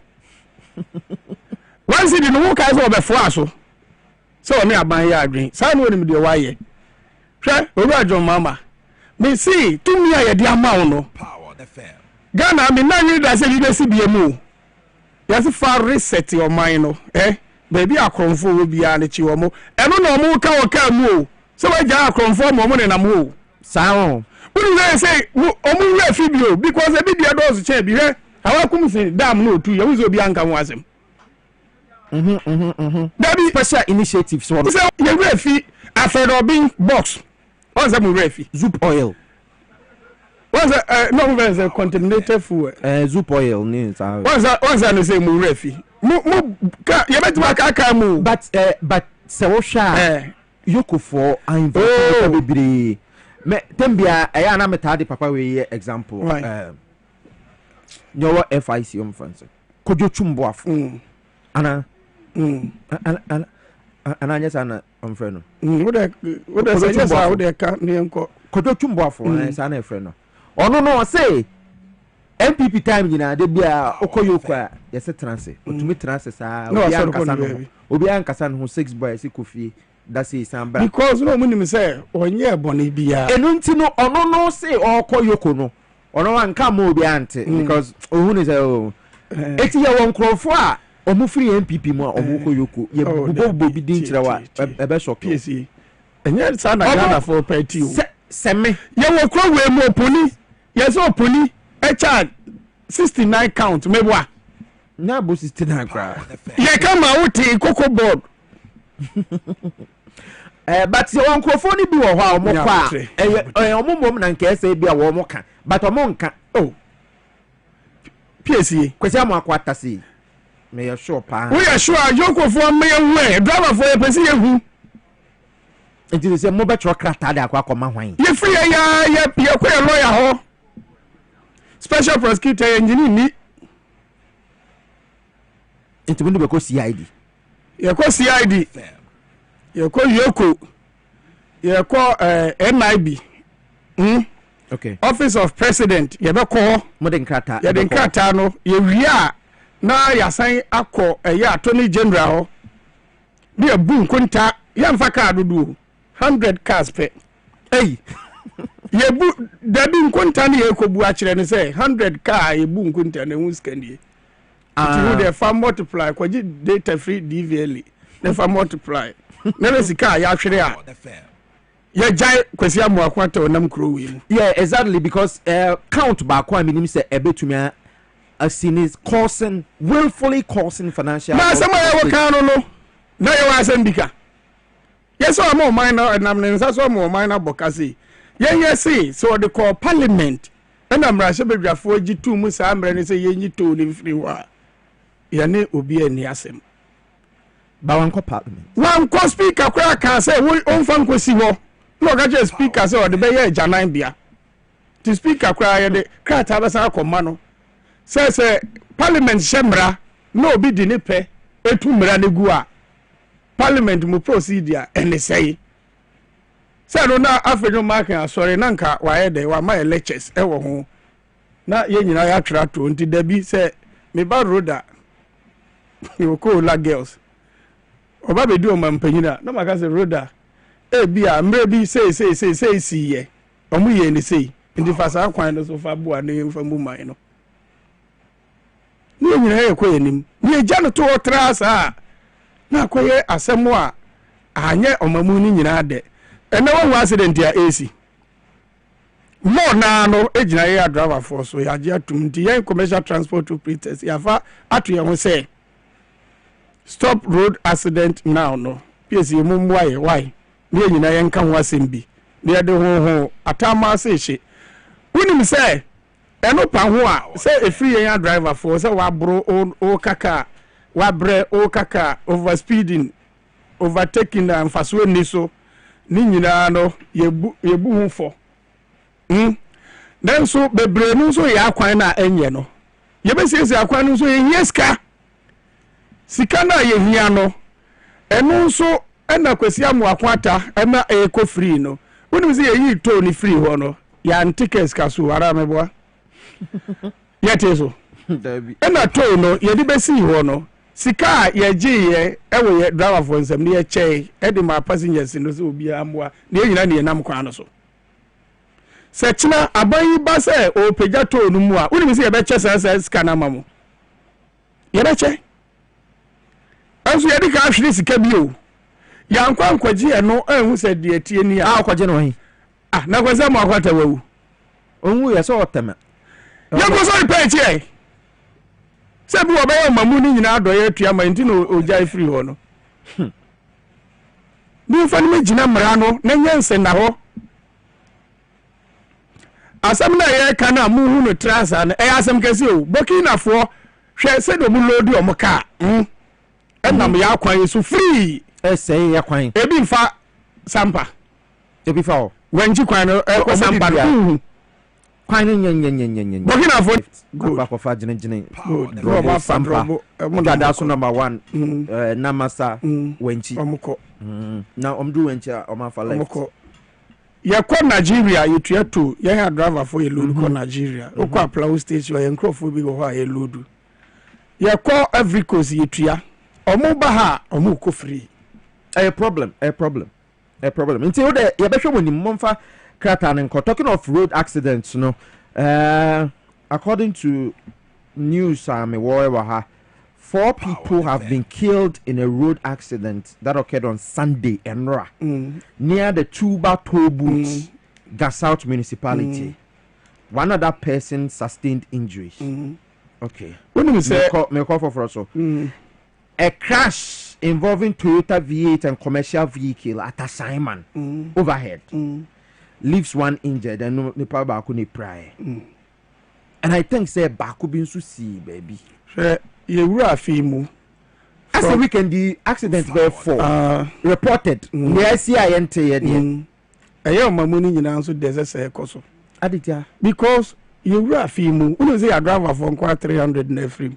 Commercial transport operators. Sir, driver for 300. Oh, na say mo ye adwuma wa hai. Sa de chi no obi ama adwuma. Wunim say we wa ama adwuma. Enti ye nim say a driver for do say na enama kwanhia so a eko. So what me I've seen and say a driver from Rikatenten no edoso overtaking a ye wo curve mu wo motaye I have seen it on the Kumasi road, I've seen it on Cape Coast road. Fa hye yen eno na ya boss say America 10 no ye di hu fo ya no mo nsa aboro a ye twika ye di hu fo overtaking na mfaso bi ene so ya je atum ya monansa kwan so bi aka nya ya bra ye ko riwa ya je atum accident utie me kai so say o man pan John Mama e be hia ye e o TUC e ka kire say ye problem no onim bi e wa ha ye betimi da bi e be ba no ye betimi abo na o say wo wu accident no de ekum nipa pa ye head on collision. Yes, se ka ne ka edi mpu enti se kwan no ha ekom mienu na ha eba mienu a ye hu sa enti ento abama no. Okay, na ye toma na ye wie ye fa.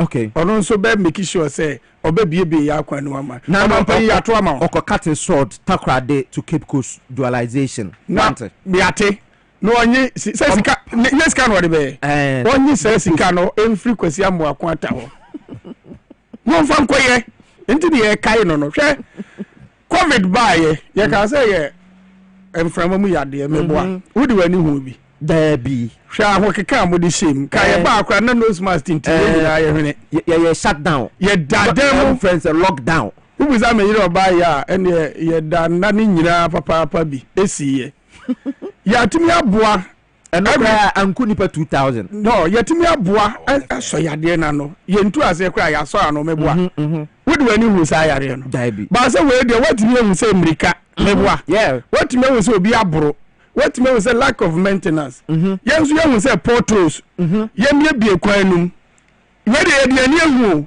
ene ye te hu ni yewu. All right, matente mo petition ne kwa mon kanche enti ye de kwa ye be frɛ mo eno pa mo awo ye say mo be boa ye ne say every day bia ye 5 minutes mpo e de esi wo de aye kwa so jojo nkyerɛkyerɛ a nkanya bad nka e be boa ye Star Oil for be ba omba no mo mra station me kyerɛkyerɛ bi o ba ha na betumi ye betumi aye sa program no na Star Oil for a sponsor.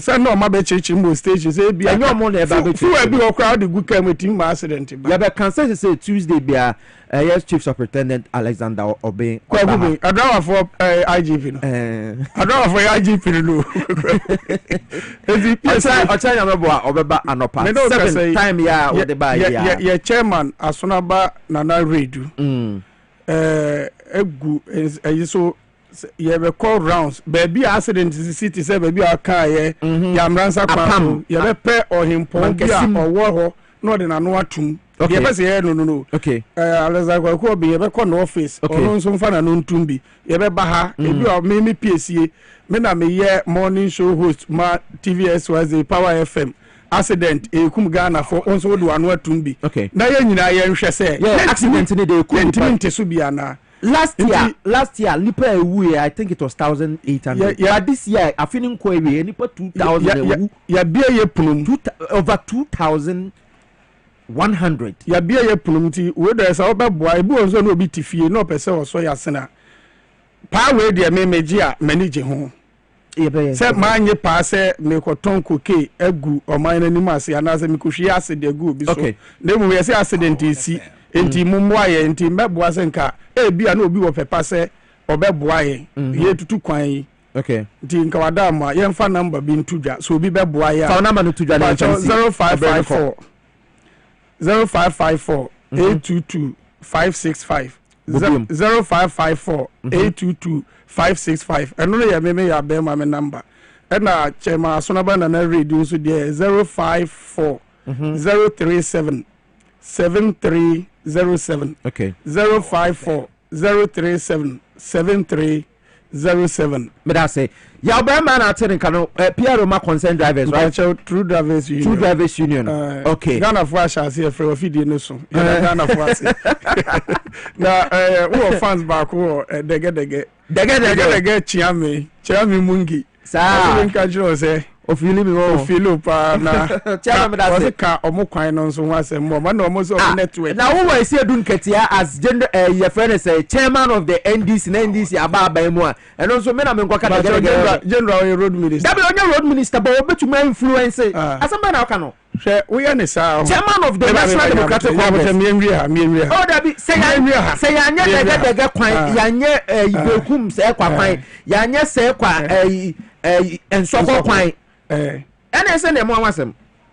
Mother, my empon, Yabe. One year then, I send them one was him. Nigeria Mosquito constituency now Quine yet. Now you're national chairman. Power the fam. Hey. You first said that my health alert clinic now General Mosquito by the end of 2028 na say montumenje say kwa dege in soko kwan monye say kwa tubadu kwan eh ene say ombeto etiamo health alert clinic say ya de bi etetu bi abra na dawroma typhoid bad cholesterol prostate issues sisi yade ona say atatai ulcer oba health alert clinic a yebetumi aboa ya wa Madina ya ni Madina post office ene di nhwe ni mo Madina post office no nhwe enim no First Atlantic Bank ya wo nechi the same building but ye we chiri First Atlantic Bank no nechi ente ya na waba na your laboratory services for why yebetumi da ahwe wa ma ho ato Madina kaso apoko ase assignment nyina ya ba so ye 0242518893 0242518893 this one I want for you. I was say that is my position. You can't force me. It's my position. It's my position. You can't force me. Power the fam. Let's talk educational consult. Ebrena sono ya woteshi nungwa estate bra. Ye chire nkwala no, ehon nkwala no upa ubeboti upa umoti. And the show be until for 6 months to 6 years. Madam Time Bomb by a crowd of friends 0249 069 821. Teshinungwa Estate and I will. Yenti Madam Time Bomb says, yeah, Yabasaba, Dwabo Ase, Jumedi Suni, Yabasia. Mincha, Yen Etifuna Yanasha Funina. Power the fam. Na Mincha SST. My one and only SST. Na Mincha Ghana Checherfu. Ejuma Power, and everybody who is contributing to the growth of the nation. And I'm paying check as in common. Na etamanka the man in him there. Ya base na yer besiesi. Zenyame gwa kwemu. Amahen dachi we see amahen. Yenye baby ako yen zarenye. Da odi yesiesi no mo ye. Oi dama ya yen ho style B. Mama fan relate a typical mother wow fufu. Oh, for any pompero was in about to form. Oba denda na dama. But onya si form onanto a queen bien pero on fano. Oza go and him umpo na asama. Oba ride we go and no why mo do ye. On so do ye them. Miss my yedi shas na dama and e wode yeziwie. And a pay say at na ha. No what man can educational time bomb do ne abati na. Obi rebi said the one anum no was them jumediba. Well, let's talk educational consult. Now let's talk educational consultant. Abazan why you're so extraordinary. Morning today be an educational time bomb. If I didn't hear that thing, my farmer or master, you'll be very retain my impact on my farmer. That will be your future. Obama one cast away who there. My bomb bread today. Then am I here? Then I'm change. This is what I'm causing. I'm watching it. I've been money to do in silly. No one can. No one be said. What am I going to do with my life? That is why we sit here. But let's talk educational consultant.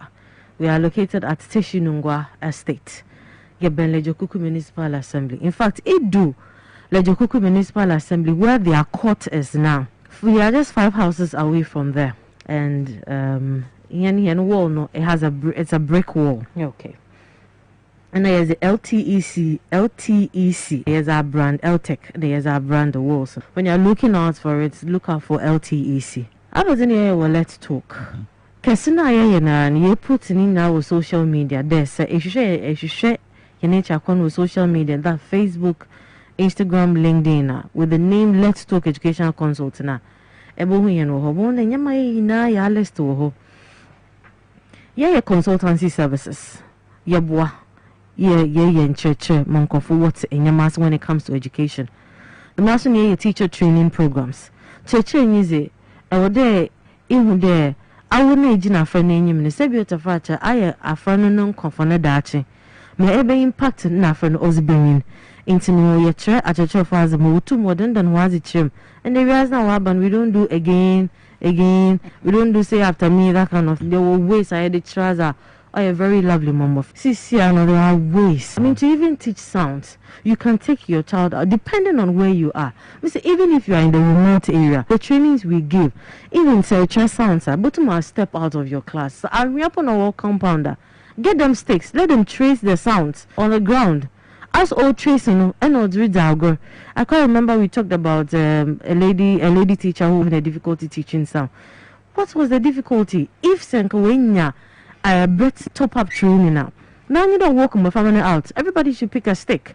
Snake here and nine wardrobe for so let them know that the they are drawing on the ground, is the snake she's talking about. I born on our now so now watch over from one about to march on the sun. If we are woman to the woman, they we are no one. That is sun. Sand and we are now watch over now so or begin with the sound. So there are nice ways of teaching kids to explore our Nyamase. Because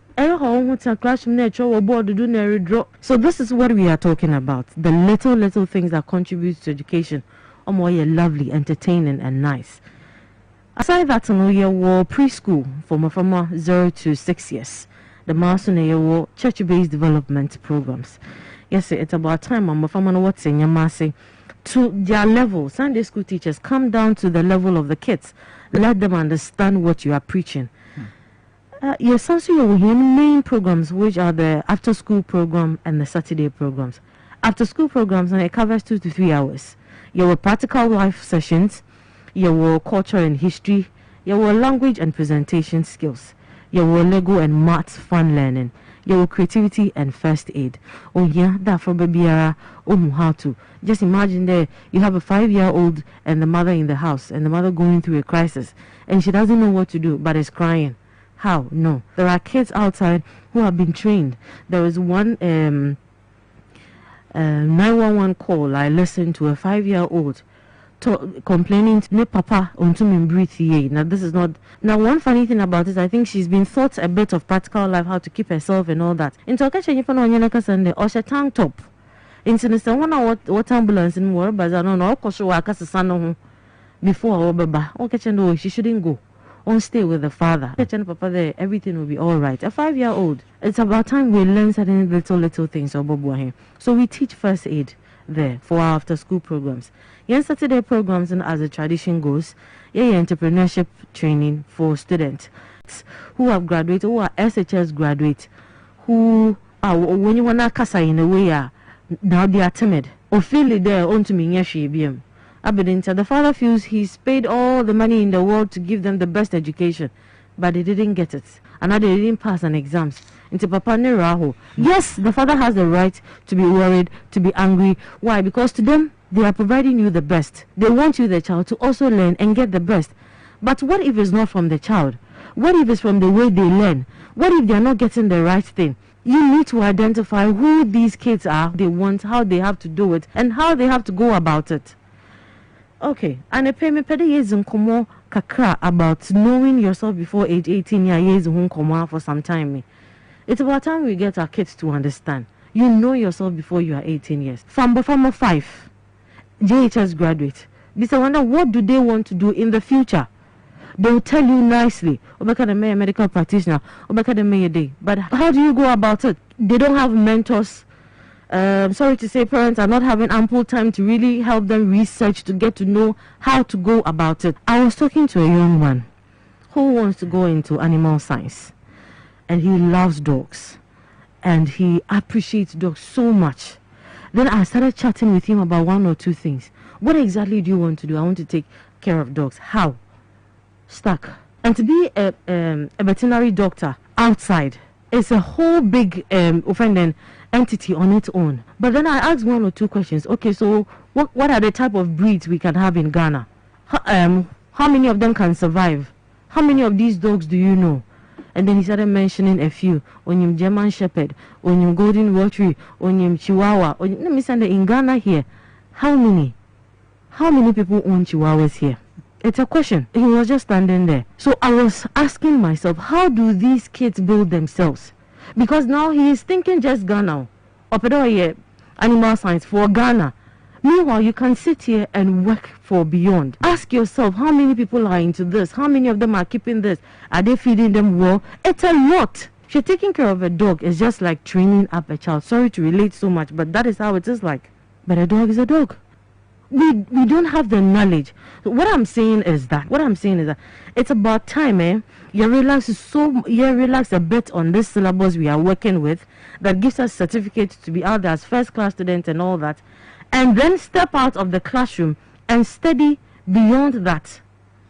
It's about time we make the world our classroom instead of just the four walls, Ayekoshim. And that is limiting our kids. Them four walls, the only god of the classroom there is the teacher, no one else. There are some schools even in the classroom, as the teacher is teaching, you can't even look outside the window. It's not permitted, it's not allowed. But the world is the classroom. They need to step out and learn what is happening in the world. All that we are talking about is them adding a structure. In the area, no. It's about time we propound it. The fact that you've given a definition and 1 or 2 doesn't mean that it should get stuck there. Step out and explore. Talking with this kid made me realize 1 or 2 things. These kids are way lost. They don't know who to talk to. They don't know how to find themselves. And he is going to SHS. Where we JHS or SHS. So I asked myself, what subject are you going to read? Also, be a Greek. A Greek and Sana. It was from that Greek I got to deduce this from him. So I put it to him that if this is what you want to do, 1, you need to know the 5 W's and an H, something we in the journalism fraternity are using. And it is going to help these kids.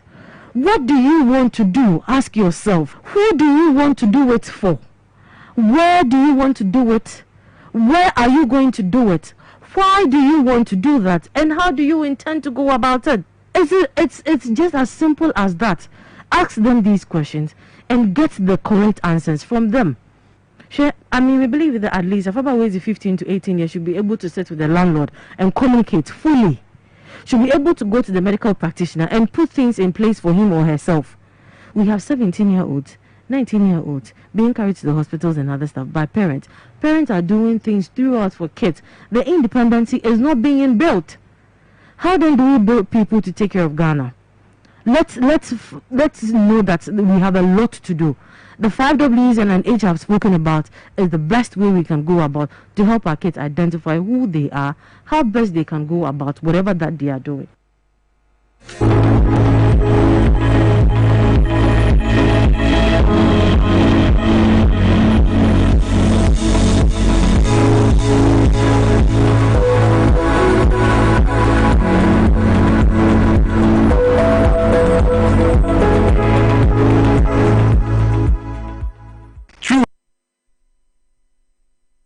Pharmaceutical Company Limited, a Indian company kasia ya so ye no ewo India nambum yedu no ebi wo wiase afana nyina nyame power the fair yedu no ebi abedu Ghana Food and Drugs Authority for ayi nhwehwemu e de afa ye no nyina ho agye atomu se ye no eye papa ebo adwumenti no Ghana for enfansa wo ho yawe enura ye de abadwaman so no edoso nambum eye India hama ena ye keka bom e de aye ahabandu ya eni nsunso boni bia nanso ebo adwuma papa oni me nyina be di adanse ese e ba se ye nkeka enutan enubna ni hini eni na ba emfa enyi nura untimi enka ntwanja India enyi wo mu emfimu isanse wo mu power FM na enura ye di abana bibia ye kasa ye afa ye no ho a eya na ye ta e kasa fa ye ni edu no ho ya ye friend True World Vision Capsules mama Vision Capsules na edoso ewo dwaman so o how anase entia empimpi yenya enese nipa dodo na efre ya homa na wo musi doctor yakoto munno ni bianom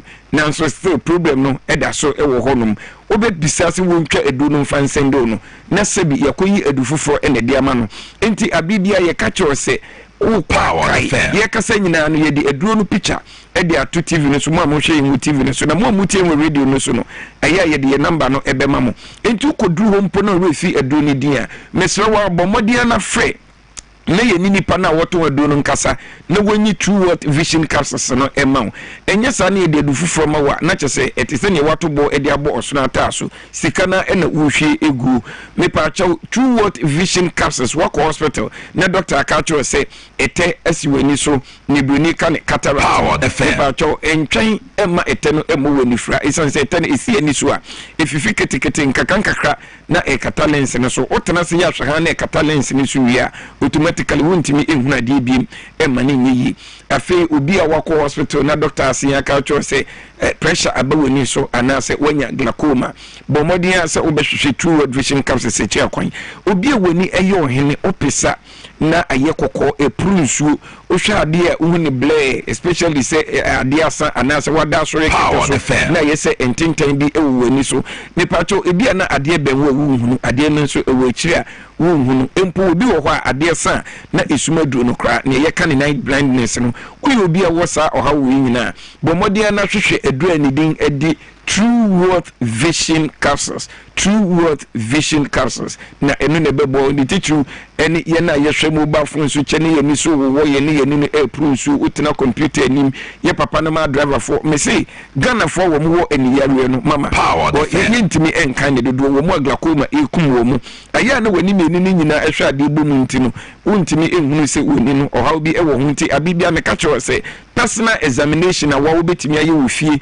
e de hunu se woni no o hawo hu anase o hawo eni hu no e wo hono ma wo de kata woni benkum no na fa nifa no nko a hwa ade na fe kata nifa no na fa benkum no nko a hwa ade wo de se woni no ba ko chimato e wo hu wo ni sa na che se glaucoma anase pressure e be woni no so entena se ntwen e ma woni enfra eni ho ye anase eni hu o hawo bi e wonya no ye kanfo True Worth Vision Capsules e de amount Ghana for dodo na mo hya ase munum ye no obi wo na wonom to ba ko wi a enu anu no wo se nani na hya ase eto no won to nkoso enum eduru ni biem ye kanfo e de amount se ukoto to ba ko ehim aduasa 30 enyume bia wo koda e na obefa ba ko nyanto bo ase eye adwuma wo ni paduanum esiesi ne akofa ohaw no e de be wani no e ma eyi firi honum e ma waso no etimi edwo enti wo no ma me pacho num to aso no ba ko na esan san koto fufuro no ma enkopim se obum se sise de wani no esini deda mu ansa na wetimi agya num hyane so se me se eno no dɔɔso e wodwaman so enti wo koto a fa edin ko eye True Worth Vision Capsules. True Worth Vision Capsules afi ya reba ko edi Ghana fo nya na Ghana fo enhyeda enim se bi edi wo munya eye intinimu yare Ghana fo nipa dodo na ego intinimu yare nanso insunsanso no aya na emo wo munkaye True Worth ye wo India fo bi papa e wo hono ma ye friend Nerve Alive eye intinimu yare du tatahwe me pato uyo obi a onsa etaye otititi unan etaye otititi unantia na yese panie anase pimbi e wo unamu me pato wonya intinimu yare aya na onsemu efififiri unamu efififiri nti unantia wo hyempaboa na yese mpaboa no eroro me pacho obi a unantia na yese pin ewo unamu anase uye bema na unya intinimu yare a etimi ma unya enamu mbeye intini ebasa hwehwe Nerve Alive eye India for do papa echa kwan ye kasa ye Nerve Alive no e de ato uchivi screen no so na fe ye wo joint fortis wo hono ma eno nso eye adwuma e wo yinu mpim ene ya poso me pacho arthritis no ya adi unya acha no bomodi na hwehwe India for do a ye friend joint fortis obi a okotodwa hono emutu tu untumi enante onan so anase wakonya nkonhia ama onamu abu anase onsem abu obi a wachi kase wachi bramu eye oya osisi etwen ojo ho a enji etweba oto ase e ka ne siatika yi ahunam tutu ene wo so me pacho enumpemu yare no waposo ni nyina no ye wo India fo adu a ene so ye di India hahama ene dia ya ye friend joint fortis ene joint fortis enti ye ni akokora anasa abewa wo Ghana hanom waposo ene wo numpemu a eye ya o Catholic gregro na awiwi ema oti ya no me pacho unya joint fortis na ebebo enye painkiller na mummi akofa pins ne edi aba no ebehwe na eyi ni nyina efiri honum kai na hyɛ so sɛ eno so ye Indian product ni bi na monya diabetes anase esiche yare no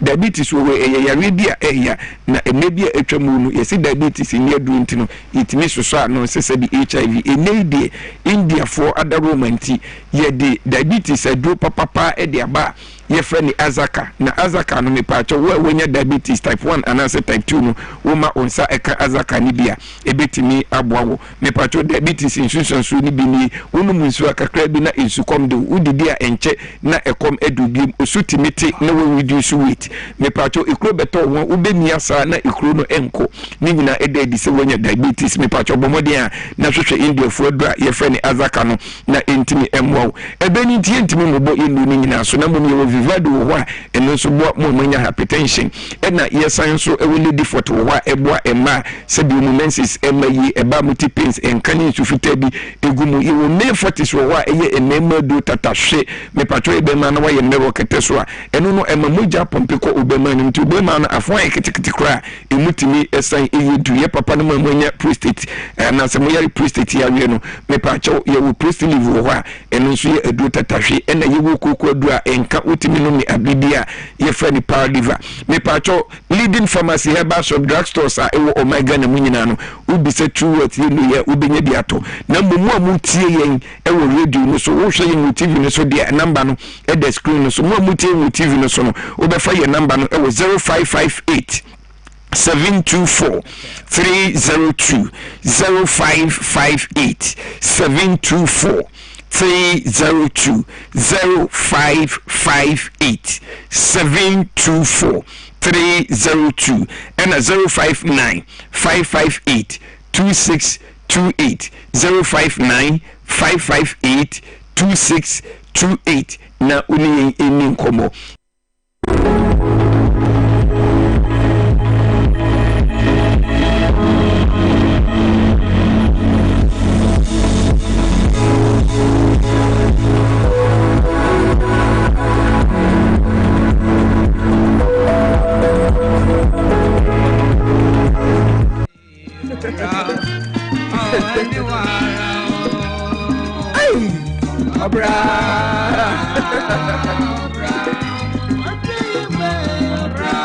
Minutes after 8, it was for us. I'm about yeah, I can say, oh, some can't some men can't say on them in your dream, but young as I dream with you, young your preferences, so that is it.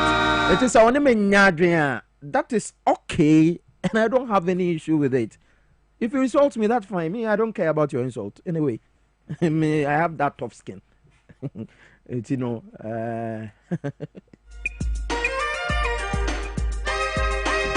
Mega Cash Lucky Box. Don't forget to play XYZ Mega Cash Lucky Box, no. And I say, yeah, chase kapa, star 426 star 5 hash, star 426 star 5 hash. All networks play 5 games or more this week and stand a chance to win up to 10,000 Ghana cedis. Any branded t-shirts, any caps, any amount. Our TV XYZ, Power FM X, and Radio XYZ. Tickets, so what game na tickets back could be 5 Ghana cedis. Tune in to Exports Monday be 2 p.m. Radio Emmanuel ebetna say. Hona ebeche yes ikano. Until from 20th October na you started you know. You started channel no. Star 426 star 5 hash all networks. Network be will be an enhance umumu. Obetumi abo. Kai say you NLA characters platform so.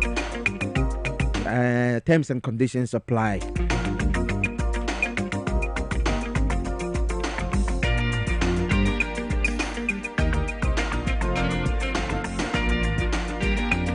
Well, I mean, so I mean, cotton come to and for Daniel Fenier, PRO, Edema, Ghana Education Service. Daniel, good morning. Counselor. Oh, TV and I say, okay, maintaining can. Elas not free any biome. Daniel Fenier, you didn't come out. Well, they should come and justify why they think that. Say, I am Caribbean immunity in secondary school. They should come and tell us. Why in the corner? Okay. Mateyene ma yenko ye be friend later but yenko haxa for hona yenko twetwe nkomo ma akaba mark matye mejo so bra pani bibia boko there adom na watch from no yes yeah exactly it's a nice morning oh yeah say obedama de pa bia chewon de erade nanim ho asem na say wadi afe na ade chim bia wadi afe sa pepepe na mom piesie say ade bi hye ho I stomach ulcer. I know the Yankopon and a can as a Musemundi Dianaba, Namon na Han and Sayade. No one can compare Haxam and the capsules, and not just 1 hour young. It's also natural swatcha, a Haxa mixture, Haxa capsules, only near me pay a Bruno. Yatron who also town for 2 refugee the crowd over also town for a Bruno a green. Sir. Say kwa no di omoye. Omoye TV no so sa na no mo do. No ma twa picture no. Tom no do pharmacy ho no ma no mo ato we ni epe no. Okay. Piesie na. Ma me fa nchi amre eye wahwefo. Ya jo so. Na anopan so eye hack healthcare me pa cho otie nkase ya eye ye ne yabonim na chese ye na.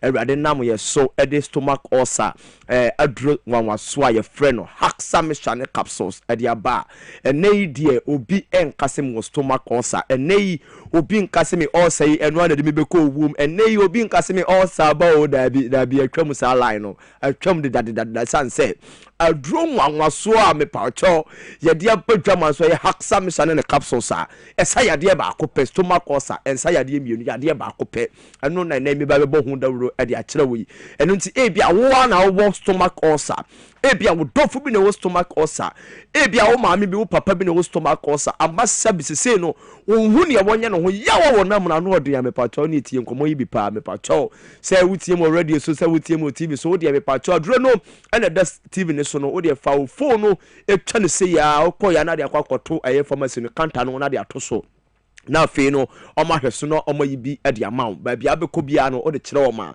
so radio so na otiem dia na fa number yi na efresi say ya na ye ne uni nkomo 0240 23 8310 0240 238310 also so betimi afre 0203 822855 0203 822855 and come on me bedi anaso number me dia ma wo ye wo bia me pacho wo stomach ulcer ya de ba ko pe we ya me bu ne din eno ana me pesa wo fa number we na phrase si ya na ye no edi nkomo doctor for no eno eni nkomo na me pacho se kra de se na aduro no adepa anase aduro pa na ton ne huntu ne se na aduro no enso to enunti bia wo important one what is obi pai me pe ulcer aduro haksami so me pe haksami sa me nya bi nto me sira obomodia se oye pharmacy shop anase oye herbal shop anase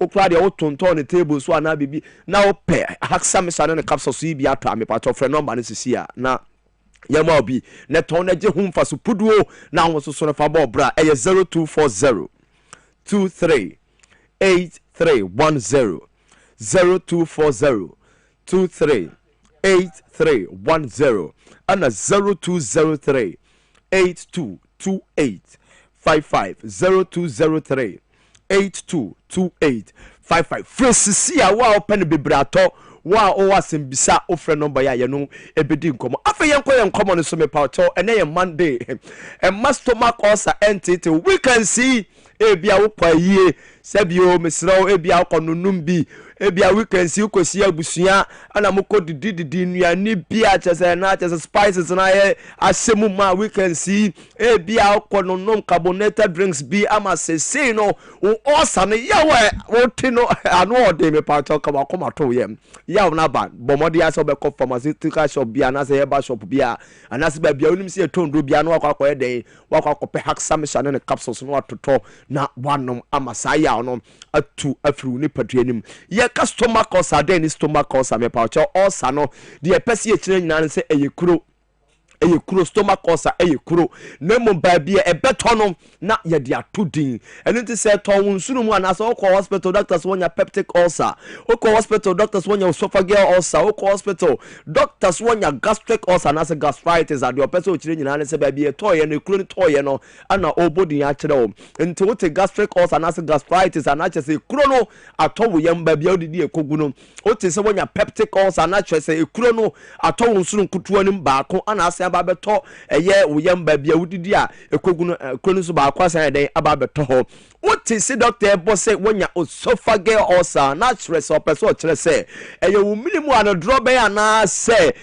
menka ne se eye pipe ya aduane fom ko ye mo ne ho ana ekuro no aba beto eno ne stomach ulcer na se ulcer hodo a ye body no na ulcer bia no anu aduro eye baako pe eye hexamine ne capsules aduro we ensa yade mienu esa yade baako pe hexamine ne capsules obi be bisa se ba ne sei ana ekuro aba mi nipaduanim eba ne send yes manya peptic ulcer me de me sorry am didi anopa me sorry am didi awia me sorry am didi anwumre me pa cho eba ne send manya eye peptic ulcer stomach ulcer tie me pa cho ulcer no ebeba woni paduane mu ewa kwan hodo bebre so obu on ma me pa cho osori anopa ahemachi obekọ akoniabadie brena wo bre ni nyina me pa cho ye wo hormones bi e release wo woni paduane mu ye friend cortisol ase e release a eboa ma stomach acid no ye stomach acid ade me pese me tire nyina ne se anopa wodidi awie wodidi awie anwumre wodidi awie no nyankopon abodie mu no wo ma acid bi stomach acid bi release e begu aduane so se ne be ye betimi anyam aduane na aduane ne mu ne pa no awurawura woni paduane mu na kye se woni paduane nya hoodene e de akọ e de aba na se acid no e release pe na se eba na ama metu aduane bia e wo woni paduane mu ana so wo yem honom a obowunu se acid no akwakogu eye wo stomach line no ana se wo yefunu no nkata so ne so no ho na kye se edi ekuru eba o de ye hwa kura se woni padua yi se acid ka ni padua yi a ye hwe se ho na be de ho be yekuro enti sana na ni padua na se ye yefunu no sana eno so etie ana obi nso so a me paucho udie aduane a me paucho emwowo bia ye from H pylori omso so no mo de eye stomach osai so eba no me paucho omso so begina aduane no so omasisi aduane no so na wantumi ahiti aduane na wo san kofa aduane no kodi a me paucho eba ne sana emwowo bia nya kwan eden abo ade awura mu obo so akọ washroom aba me paucho ne nkoso hohoro ne nsa ne nkoso de samna ni nsuo hohoro ne nsa ansa no de ato aduane mu wantumi anya ne saa no me paucho ode ne satu aduane ni mu anu ne se emwo wa ye from H pylori che se omunom de stomach ulcer eba no wodi tu aduane ni mu ade kọ wa no wa me pa cha mo bi anya kwan ayede abo ade awura wo ni paduane mu na omu wura wo ni paduane mu sa na omu to na omu be ye bebre afei no edura no pa se no nipa bia woni odi edura wi ase no nipa bia woni odi edura na dwa se no obi a woni o pa wodie no emwo wo nsusu die omu pa wo mu die eye wo stomach line no anase wo yefro ni nkata so no enomu bohwesu no omu didi no de kro ababa betum afenso so ya wo factors bia me paucho eno so ekofa ulcer anase ya wo ulcer mu so edeba obu a wo stomach ulcer anase wo si mi didi a me paucho na makoni mu a mi didi anyame de mi didi a agese me twa bia ansa no odene mantwa bia mi ntumi nne me paucho ni nyina no eye factors a me paucho wo ulcer wo sa wo tu hu eden edifre ho obu a wo nya didi anopa nanso wo behe na odi fruit bi anase odi nuane bi acidic content no eye very stronger me paucho ni nyina no bo wa kutuo ebo a apple ye ton no kwan ni nyina no ye nioma me paucho ebo ama stomach ulcer wo so a yaw no ano be ye din pa ye eno anene meti a me ka kire say yaw no be kon eye bonus edema or bra wanom eye hexamethasone capsules na mom no onom hexamethasone capsules a e betu ye funu no anase yaw no anase ye funu mu kuro no etu ase de funu ni paduanim na afi no e de ayare samapa e de abrawo eno nto kura de awde ne de osane bae no ko hospital no yakwa koyo endoscopy ye de watom paso ama ye de drawbane bi anase pipe bi akane asa ano e de awura omini ma akwa akoto yem ode ehwe ye de ade na wura wo minim ye de awura wonu ma wura omini ma akoto yem na yawe wade we mu me peso be komu bi bomodi aso be kwakope hexamethasone capsules no anonom ama sa ya ona na stomach ulcer no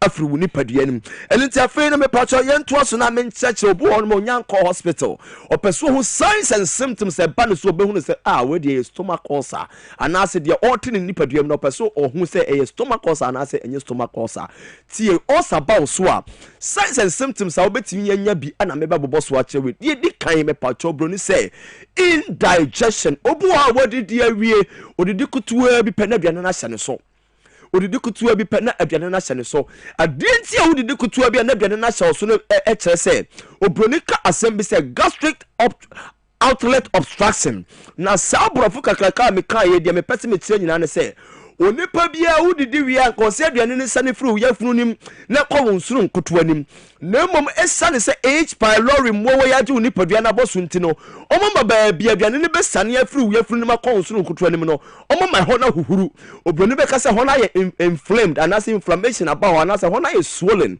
enu ntini aduane ne ntimi nsane fru ya funu nim enko wonsuru nkotoa nim eni tabale sa aduane kotoa bia obedi bia na ahye wo so obu a se aduane ne seseme kon ho aduane ne seseme ho aduane na ase epese ensan emfonumra eno na obitimi de nsa bo ne minim se na aduane na ye de apie ansa na ne ho ato no me paucho kona kope haxa mr ene ne capsules oh ebeto aduro ba ko a me paucho esayade ba kope stomach ulcer kona kope the number ni bi na phrase si a 0240 23 8310 0240 23 8310 and 0203 82 2855 0203 82 2855 yekusua bobo so me patcho signs and symptoms obenya obi a wanya stomach ulcer de toso mienu so me patcho obu honum ane bu anu honum say tokuro kutu abi na da yenufu mienu ne ntam honum saa na me patcho obi wodi eni timi tutu na so na chiri bremu ni na chiri dompei owra de stomach ulcer ya etimi bona masebio ti won pa won timi ntini ni mu sei ulcer na ye wo saa no bomode na kope haxa mixture ne capsules na no no wae stomach ulcer na ye wo saa no etimi ye ne ya masebi o kasa kura won timi nkasa dene agise wakasa kete nti wo awutie no agise wo de waso eben na no ansa na watese o kasa opu okwa won 19 pa ne 9 won timi mfantia fom de obekon keten izan say odi si fom a pains a obeti woni ni padua mu no anu odene papa stomach ulcer etimi ya wo saa bomode na kope haxa mixture ne capsules ne no ema sayade ni nyina etuo entwa osan koto na mesese wo hwe ya beka se obi na ato waduro so wonu obi nya ntokwa obeka se obi na ato waduro me pacho osa betimi wo benya migraine utifan ebetimi ye job kim an chese what wonum say ya na wo sori wan so ade mu ampacho obehe na utwa hwe boni su nyina betimi ye chi mu me pacho stomach osa betimi aye wo sa osa betimi ma woni padua fan me pacho asese te se de ya soja ye de aba woni padua no nanso na ya de na eye wo sa no yade osa yade ya pa ye na mom no ye da rade ase se aduro mu amaso ba ko pa ba me pacho ye do stomach ulcer se ye haxa mixture and haxa capsules kind in essence so se ye ntafo ba ko nkonya ba ko nto to capsules no an wato mixture no unum nsuo no ne tini mienu a 30 minutes time na afei no wanom to paye no udi pure water anom to paye no afei no me paucho uda duro bia so a doctor dia ma 2 hours time ubetumi anom sadro na oho ayede ato stomach ulcer signs and symptoms ba konsusu nie aduani na si hoyi gusuoyi enam na gusuoyi na so se obeti bia di na akwakoye boachi bi di me paucho opronise reluctant to eat and as a loss of appetite na kope haxa mixture ene ne capsules so ibe no wanonom ama oho ayede ato me paucho stomach ulcer betumi nya bad breath and as wo kasa sebe na enka ebom eye kuro ene wo yam enti wo kasa mframa e fa kuro ni so na abejaw anum nka bomode na kope haxa mixture ene ne capsules na enonom obu won ma ona ma obetese no kesi tese otimi kesi ama wo ugina na nche ne kura no ta fresisi ya na ye monkomo afi ye be kire ba bia benya bi aduane e wo se wudi ni de nsese wudi na afi no me pacho ne wo ho bia no ye no akana stomach ulcer no atu e de afri ni paduane and into make haxa mixture and haxa capsules jemeso ulcer town for fresia na yedin komo piesie better was more fire better say okwa mechia abusuafo nyina ewo eho mark na ten nka no say wo dey haxa nkomo no e de ebreye enano pay ma yen call for a quick commercial break and the mse many time I had discussion because I say 3 or 4 minutes break it is a me break na abiu ebetna say na yakwa kwotwetwen enkomo na yakwa kwhwe sene eniema city attorney general press conference ya ye amanfo say wo kasa dodo wonye adwuma no but the thing is abanwe so na dwen say bibibia obeye bia no ade a wo pese Ghana for etumi etiase eti say bibi say si a attorney general ebeye press conference na wa kire Ghana for Juma wadie nsam no a wadie akire na no wode akwa akoduru sei enti no na watumi akire ni nyina mu enu enti na attorney general kasa no Emmanuel Metilnunu Jr. ebeba be come ho ha na Abiu Deladem wo mu nyina ye NDC communication team no members wo mu kasa de ma aban any NDC wo mbela betena se na yatumi atwetwe enkomo ba me call for a short commercial break mbese ya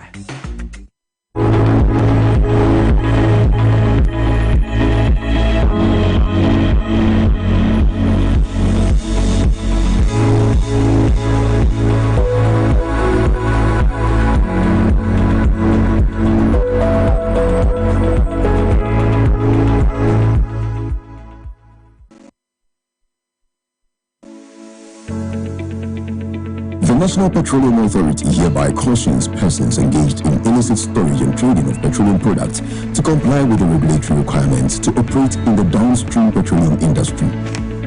The NPA Act clearly stipulates that no individual shall engage in any commercial activity related to the importation, exportation, re-exportation, shipment, transportation, processing, refining, storage, distribution, marketing, or sale of petroleum products in the downstream industry without first obtaining a license from the NPA board. Failure to secure the necessary license and properly regularize operations will result in confiscation of petroleum products, prosecution under the law, and decommissioning of facility. For more information, contact the National Petroleum Authority on 0302 550 380. You can also visit our head office located at Jolu of the N1 Highway or any of our regional offices.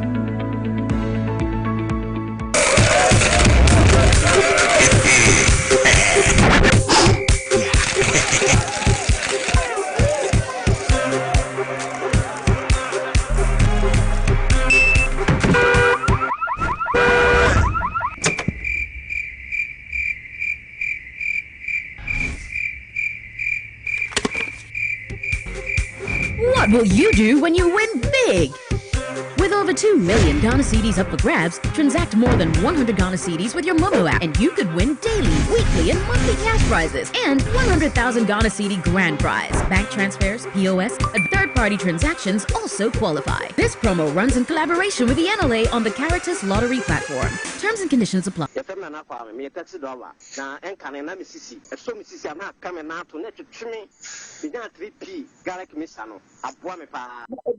miracle.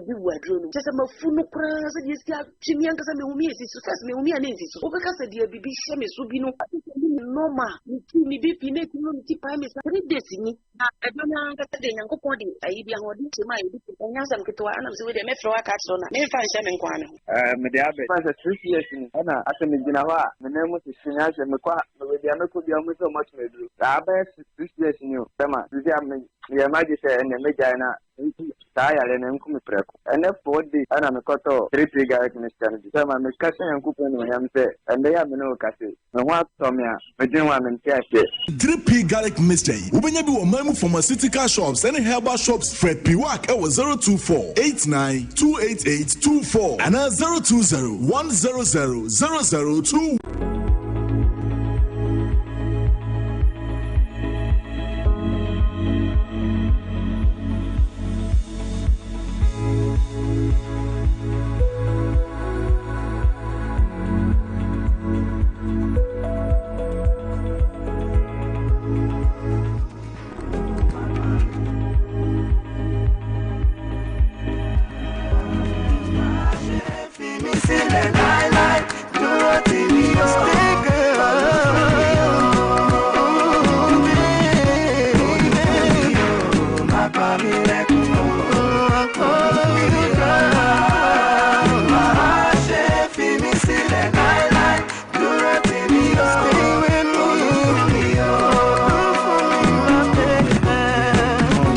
You could be the one to make me smile. You could be the only one to 56 minutes after 8 and Betsana Faye or minor Tanasia.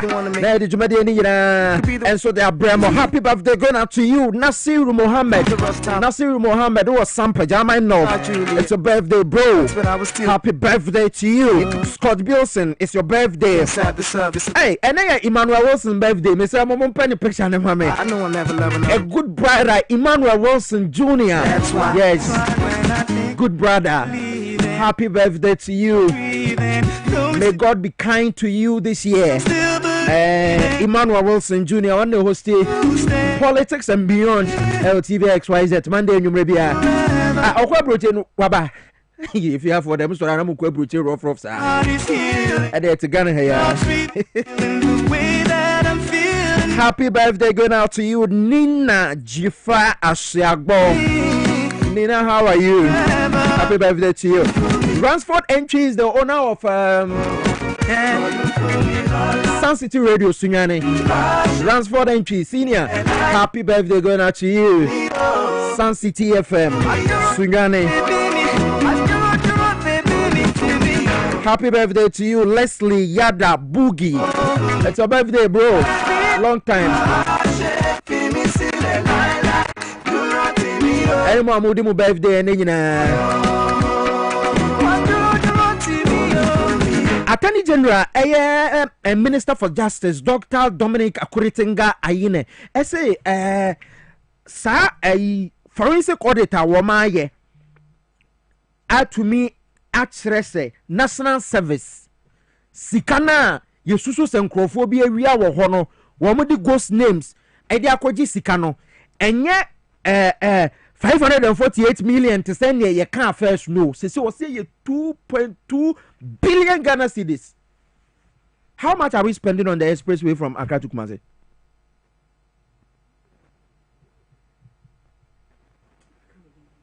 I think it's not even up to 6 billion. Yeah.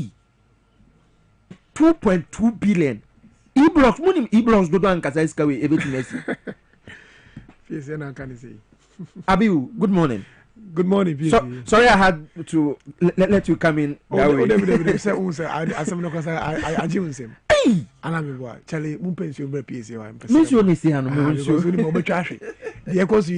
Piesie, when the air cost under the Kufado government. No, but Ghana for say, I said, Monsieur, and yet prosecution as a prosecution, no, and shut down Koye be and Koye. Almost more Casasa. There is a Casa, is it sometimes? Almost in Casabrin, Kawun to be called them.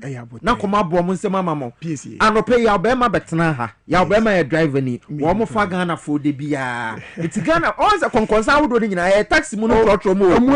So, person who Ghana send a near Mercy quiet and trotro. Of course, Piesie, of course. It's a no pay me, Cassia, Sabre will be to trotro, one name me drink. Say yeah, Piesie, say I'm buying no. Yenny na yenny we are drain by a butre. Yen pray and once our Piesie. Next month in November. Don't worry la. The following month, it was December. They say it last 2 weeks I was here. I told you say John Dramani Mahama is coming to leave a legacy.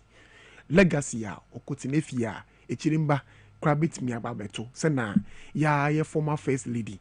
Nana Kunido Man Rollins. Yeah, my Busha Fone Yako. You answer also ye kase. We leave it legacy. Be what you intimate. Yeah, 31st December Women's Movement. Excellent. I remember growing up was a cropon. I was hot bepimene. And then the woman day the band. And said woman to me and reviving all those schools in honor of the Nana Kunedua Jamai Rollins. Thank you so much for your this submission. I mean, say, President Mahama, more revive all those schools in her honor. Yeah, indeed. Because those days, Nana Kunedua Jamai Rollins, say, ba, NDC and Ma, just say, or the hell. Oh no. She was very popular. So John Dramani Mahama, she was very popular. Remembered for, I think so. Leaving a legacy. A legacy. Actually, say, send a corruption. Now do kuro mine ni John Mahama 4 years away. We are going to make sure we'll find an antidote to the solution, and the antidote is Omwa Omedisika. Even the previous government and the current government, or more almost Omedisika. Everybody will be prosecuted, and a person who want to pay. Say we are not coming to Joko. Because the guy is shri against corruption, Piesie, and yes, Kaketwa. Hey, now 2.2 billion way. My Attorney General Kakra. Let's listen to Attorney General Dr. Dominic Ayine. Na National Service 2.2 billion is the canon. Na was I revealing fresh evidence of financial misconduct involving former CEO of the National Food and Buffer Stock Company. Hey, Missy, na saba first talk na say ska ho za. Say enti na muri lo social rights no. Sika ho dis cannot atete and oche mo ase lo social. Hey, na say okay lo social. E mo ase pa yo. Okujo to abla kwa. E mo ase pa yo. Hey, can money we dey me. No. My enti with the my enye first one National Service. Yemo video no. Second one na yatie Buffer Stock so e de no. My ready yenko. Also, I wish to announce that the Auditor General has conducted a forensic audit into the NSA, the National Service Scandal, and the total amount of money stolen or illegally spent now stands at 2.2 billion. and not the 548 million that was uncovered by my investigators as at June 2025. And then, ladies and gentlemen, I have here a copy of the Auditor General's report. Again, painstaking investigation is very important in criminal matters. And so, based upon what the Auditor General has done, and this is a forensic audit, okay? Forensic audit means that they've gone beyond what ordinary, auditing would have done. And so, we are going to, based upon this, in some cases, change the charge, amend our charge sheets in order to bring fresh charges. No. This is unbelievable. And you bet your money, you don't bet him, but they should cough the money. Meba. What are you about to mammy? Mammy, min concotier, Senosi Count, Nasamno, our National Buffer Stock Company Limited. Abdul Wahab Hanan. Just Aquana to plot $750,000. I'm say airport, say Jolunso. Hey, not 750 million, $750,000. And yes, you and almost dollar nijina a friend is saying 10. But at that time, not dollar nijina, but it's 17. 750,000. Madam Mumbo voice no mame. Yanti Attorney General on that yeba make calculation no. Transaction analysis of Sortina's Republic Bank account and entities used as vehicle to launder the proceeds of the criminal enterprise established by Anand and his wife corroborated the claims made by Mr. James Piesie Okrah. For example, a review of some of the retransfers of the funds paid to Sortina Enterprise by Buffer Stock Company revealed as follows. From Sortina Enterprise to Hanan Abdul Wahab, 60,179,137 Ghana cedis. Sortina Enterprise to Alkani, 23,913,964 Ghana cedis and 90 pesos. From Sortina Enterprise to Fahauza, 500,000 Ghana cedis. Sortina Enterprise to Chain Homes, 550,000, making a total of transfers that we've tracked, from across the bank accounts of 40,493,102 Ghana cedis and 15 pesos. Now, ladies and gentlemen, as I've indicated, the proceeds of crime were used by the couple to acquire a lot of high-end luxury properties and, especially real estate across the country. Nipa bako sika we ye free Buffer Stock at their command company.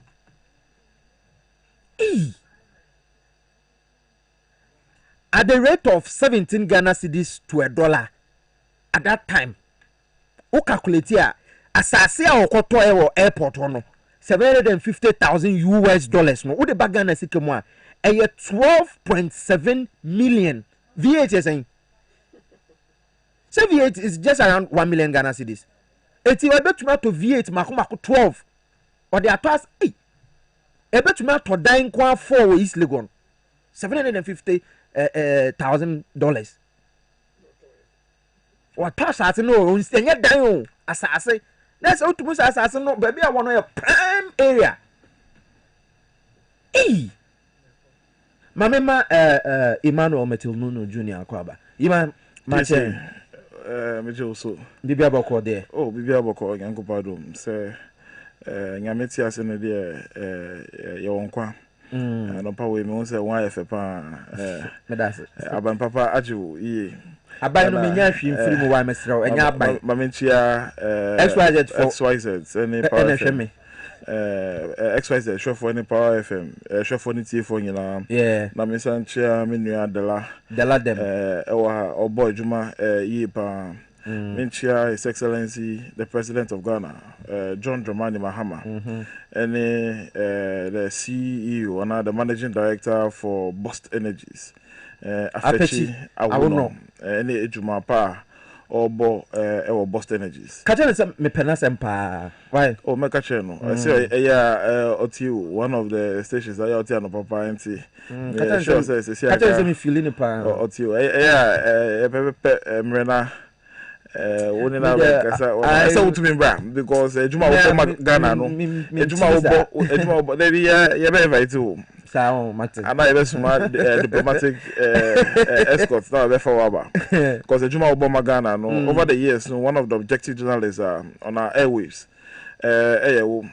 we better saying this about power but saying that we hold the NDC government fit to the fire of accountability in Okrah say one year stomach journalists any we are very objective any Juma way they invite me say beba ahaduma say be checky boy let me make sure say your point because we sharp Piesie there so there other there omboha even though adafufo ache one of the objectives you know when I started Power FM I remember in 2018 yes so time now we used to say Beatles you know Beatles that's what mentor spec no brand use it it's over the years so Matthew my stress and away even though unimi bano say holding the feet of appointees in the government to the fire of accountability won't relax it was yes, so one of the objectives because Ghanaians need to benefit.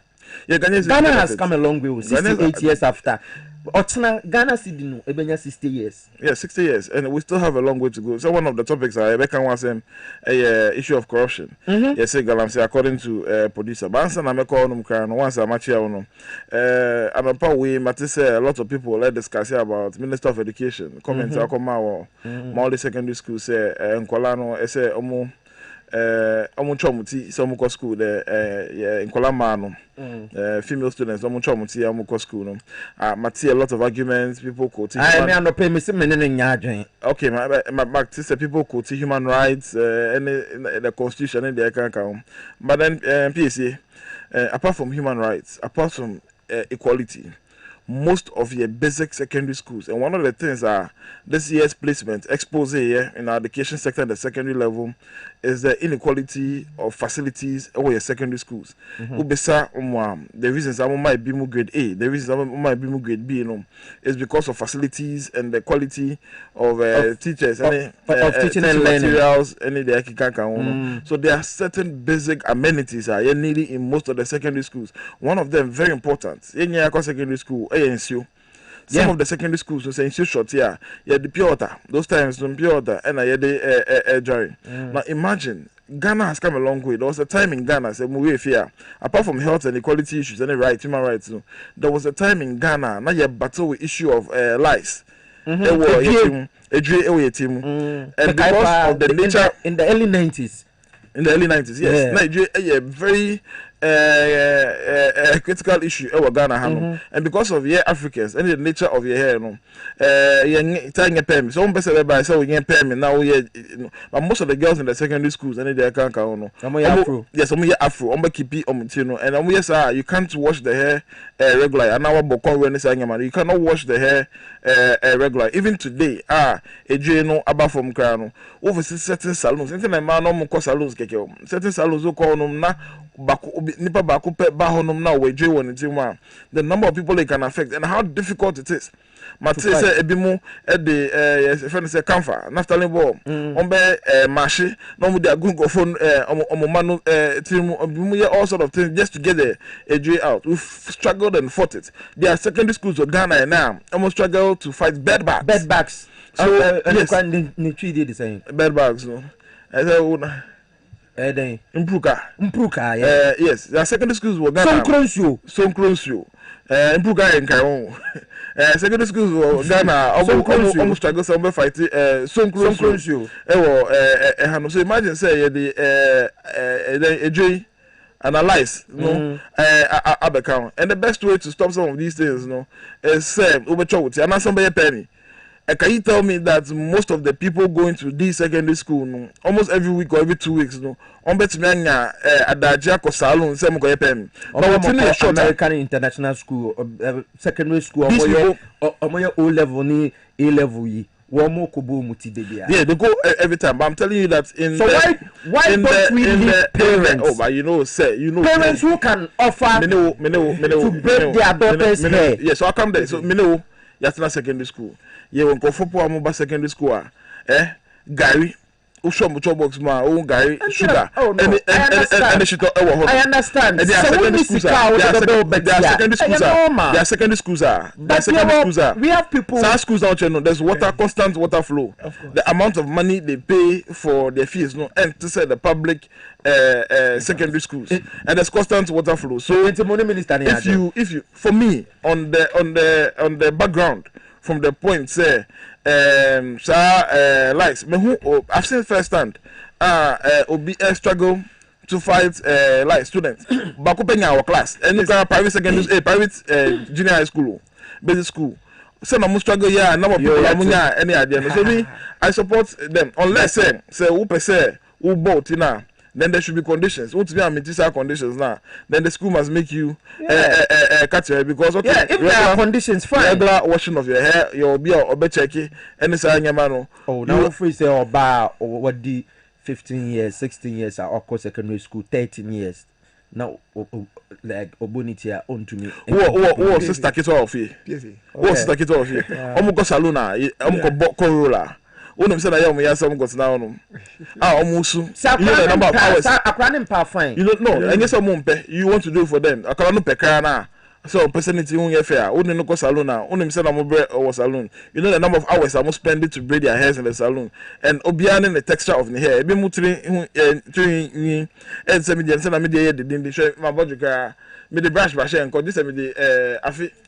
And no one na be street kaka so was na say meeting no enko down the man no fu kaka oban say na kele some way. So imagine the second you're there to learn a matter of 2.5 years you're out of the school. When you get to the tertiary level that you can afford say at least every 2 weeks over salon at least the age of secondary school is about 14 to at least about 16 17 years. Some are young as 12. Yes, 14 about 17 years, but all things being equal. So class 1 class 6 years are about 14, 15 years, 13, you should enter secondary school by 17, 18. Now, secondary school 13. Yes, you should be out of secondary 13, school 2.5 years. But if you are a parent and you think you can afford it, I think the school should give room for measures. Want to be anya? They get started off. That is my argument. But most of the people cannot do it. As some make no. Unim. Yeni me kura yefriso. Esu yetra. Wa uni me kura yefriso. Piesie. Mama nchia wana pawe. Yeni me kura yeteso. What is ye? Ye can etre say enche bia. Ye be ko dressing. Enche bia be kompaboa. Enche bia be kase yenye ni sei. Nti yesere awufo. Mo de mo nya abotre. Just 3 years pe. Ana me boa SHS no. 2.5 3 years. 2.5 3 years. Enche bia obewie no akọ university. Okọ an sere omo a. Sisi ade ye pa atwo. Education minister the guidelines aba. Yenye trebia wo school. Me dey I support it. Well, my daughter is not there. Omonim benya issue. Yabi uni me kura wo free so. Yenim obeko mo say yenye tre no. Omo de ko school ma ko ye 3 yen ko a. Adisua de bien abe free. Na university you say university or omonyo omuti. Don't they learn? Piesie yes wa. Ye pa atwo. Oh no, me kura ye free so. Me that is my position and me fine. Me no ye me kura ye free so. Me papa point now who can understand because what keep you back from primary JHS or go do secondary school the team fair 20 now we say opportunity I get one de be kwa ye 3 me catch you say mo say one de be kwa ye 3 university one mo nsia yanu ma yeska yanko yanu me dey know from the outbreak of lies yeah electoral back in our secondary schools no problem well no lies nenya justification enemy some close show na secondary schools no well I understand but oh that be for years call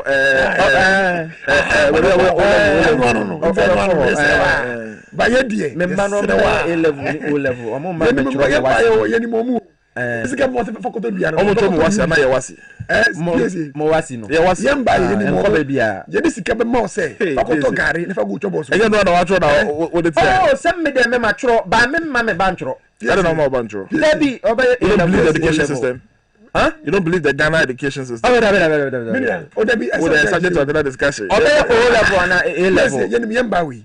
You this kept more most of Gary for good trouble. What the was you? What the omo eco school amanoneno. What the was in pay school I could do a yembu. Piesie, you know, Yambano. You this kept more of Gary for good troubles. What about to UB? Oh, there be many more. Me ba me I'll make a throw more. My budget for that. Don't worry. Why? Yeah, I think that's for people who can meet the school standard. Say you want to keep your child's hair, you know. Your mom will say, okay, every 2 weeks you see, and every week you see, and the parents can meet the standard. They should allow them. Yeah. I want to meet here. Then they should take it off. Okay, back to the issue. Attorney General, corruption.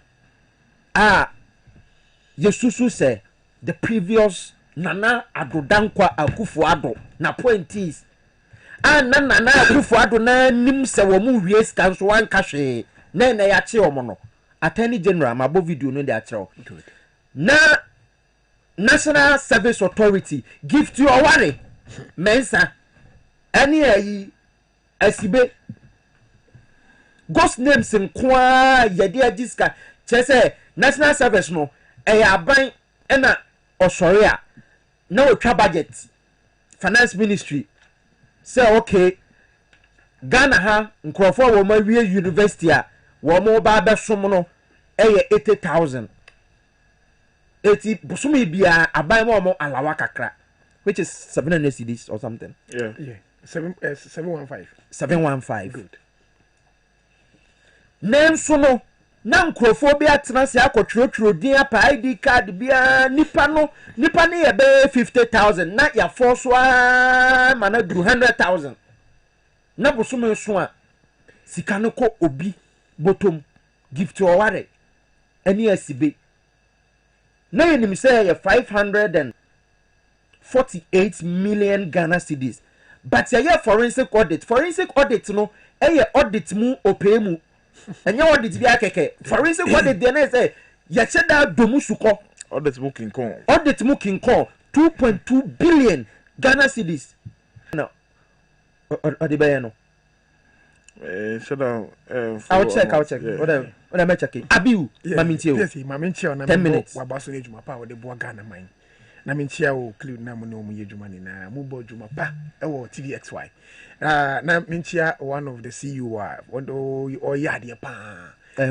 honorable Koku Asafoji Ghana scholarship I'm telling you when him say obai under the MPP era on country minim pa under the MPP era scholarship no mo chese na mo chenchewie Sikafo na scholarship under the MPP era. MP4. Oh, me say Piesie. MP. But when say there's a scandal, Baso was scholarship secretariat. Na kwekuoka. When say, you see, the MPP just came to just destroy it on my way. We should John chapter 10 verse 10. Or say the evil come to what? Or before no ma kwa obana wababe kumna was saying. That is sanitary. It's when say scripture. On him preface that there's going to be a political party MPP. That is why he purposely wrote this scripture for these people. Are you getting me? Koku Asafoji is doing so much well at Ghana Scholar Secretariat. In fact, he is down to earth. Party for also Bonabasu ni Juma power. There's a transformation across Ghana Scholarship Secretariat. Piesie, there is a much transformation across. She says scholarship na yema, even local scholarship na yema.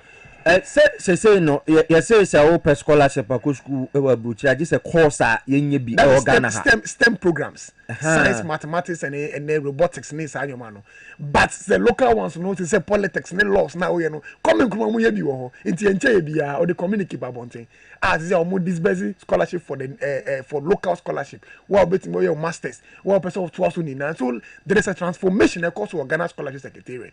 In fact, also watch out and power PSE. In fact, the MPP indeed just came to steal and destroy this nation. Me wanna me bisa me who say PSE. In fact, in Ghana, kanka edishe Akufo-Addo so untwi no ntia. Na ka say no betwi atem.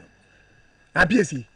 You see, they were seriously borrowing purposely because they want to just destroy the nation. It can for yata namni na no issue born.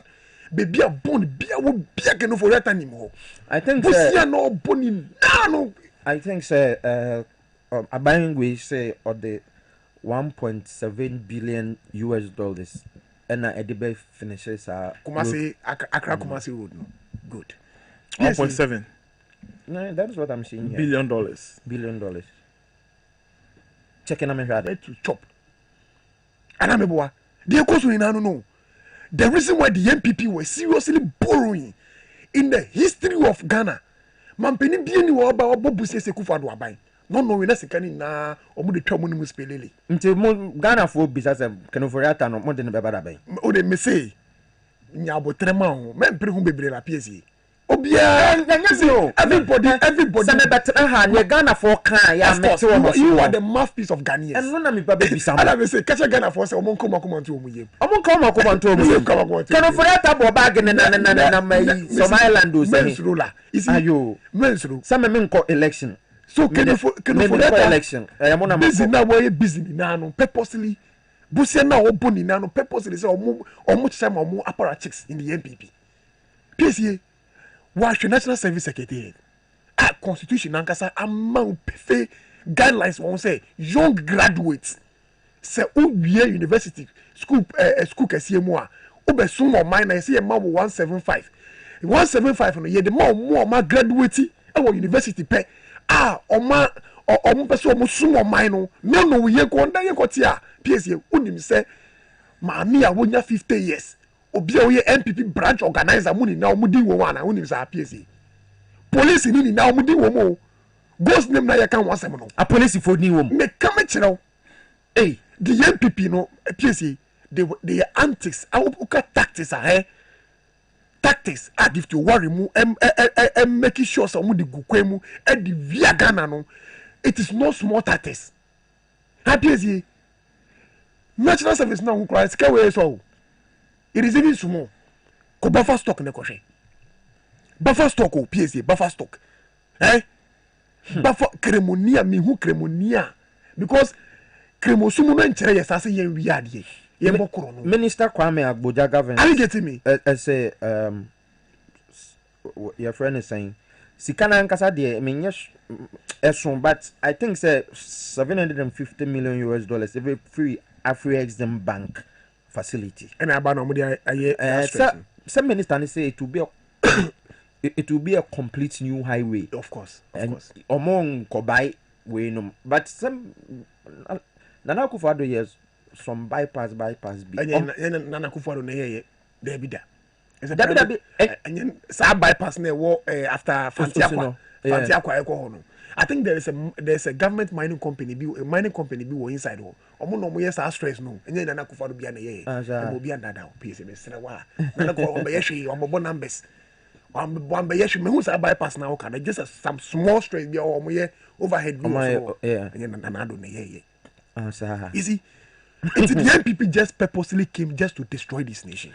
Na nipa ba kwa kwato asase nko a $750,000 just buffer stock. Piesie buffer stock. Na enkolati school mo na come di omo. Ekom ben. Emu a spy lo social rights and omo chama nkola. Ulefi. Mekai lo social rights. Owiya no mo fa plane through no come meka. Ofa plane through no come meka. Is that how Prophet Muhammad, the holy prophet, taught us? Is that how he taught us? The holy prophet taught us yembe wiadia na Piesie.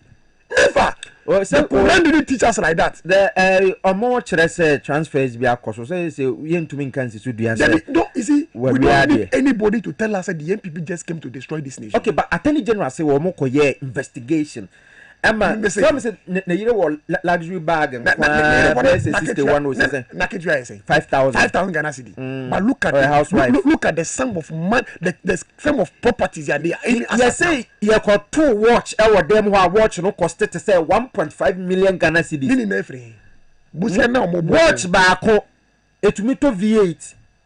Sa 1.5 million Ghana cedis no ebetumi ato.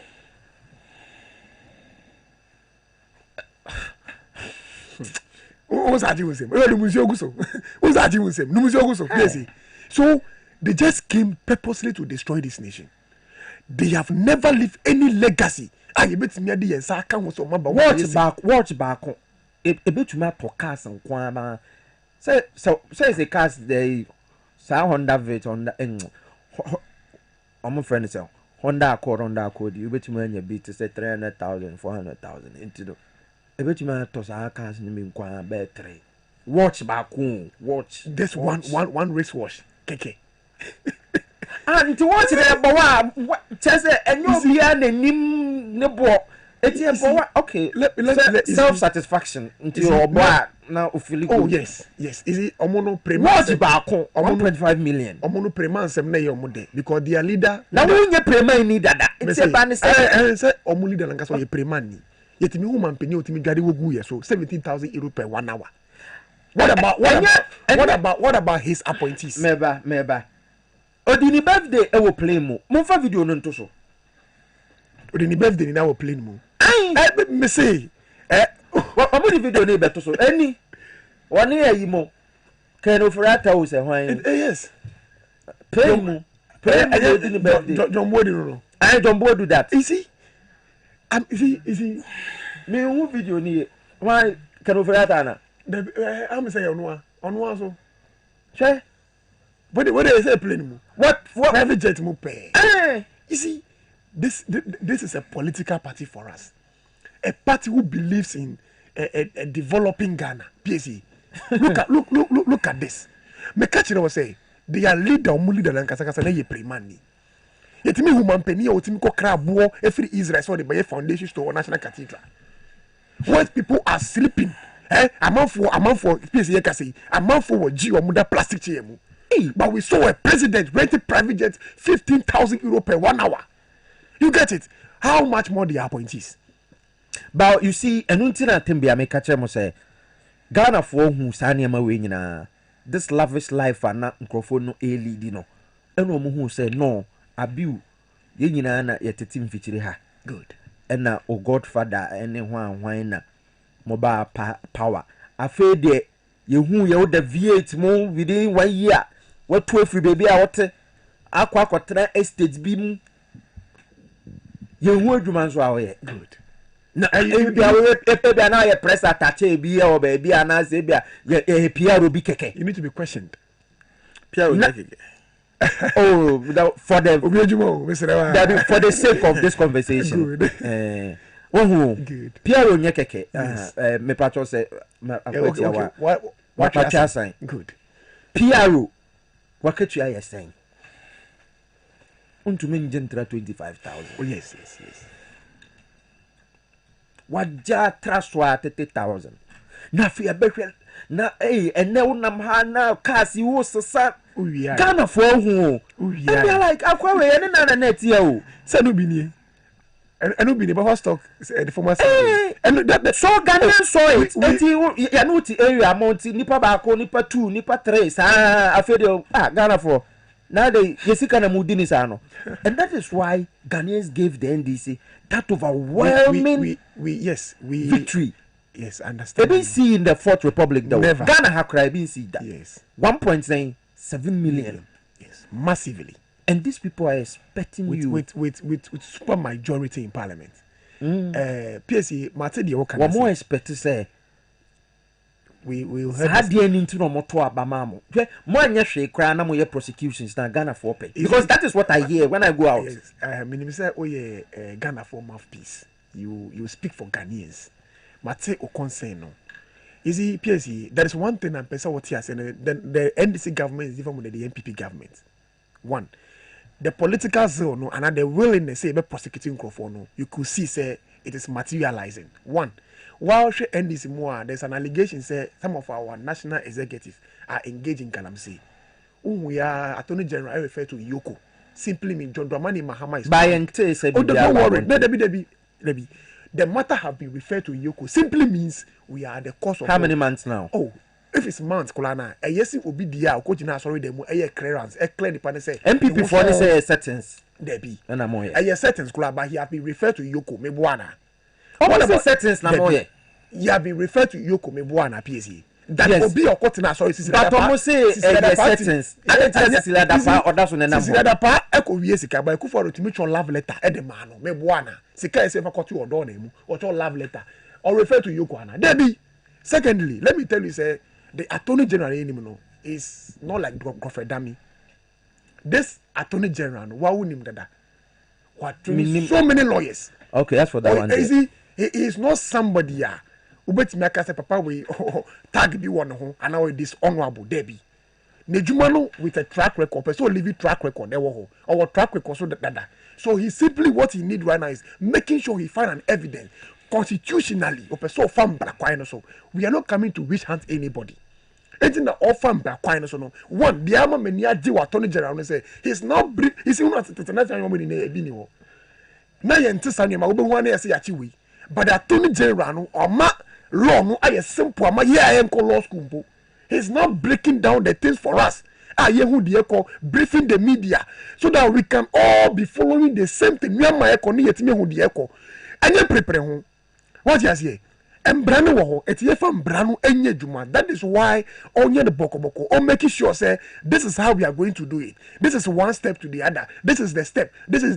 chema hu to me mu na mo court na no anye every chance ni ye you make sure say it is done by the constitution say na embrano can go to the CID be vetted by Yoko making sure say the court say owo for na yi we film owo for one tale ni adi watum so Ghana for nya botre we are not going to cover anybody obi a wodi sika ewo MPP abemu obi a osabedi wo ndisi abemu everybody will be held accountable Piesie in fact sika ye hwere against corruption no anye sika ketwa sika ye hwere against corruption sika ketwa Piesie ye na 2.2 billion there unim say ye kasa drip equipment na Akufo-Addo acquire ye ni na no unim say nye sasika no yes, your inflated price. You see, let me tell you.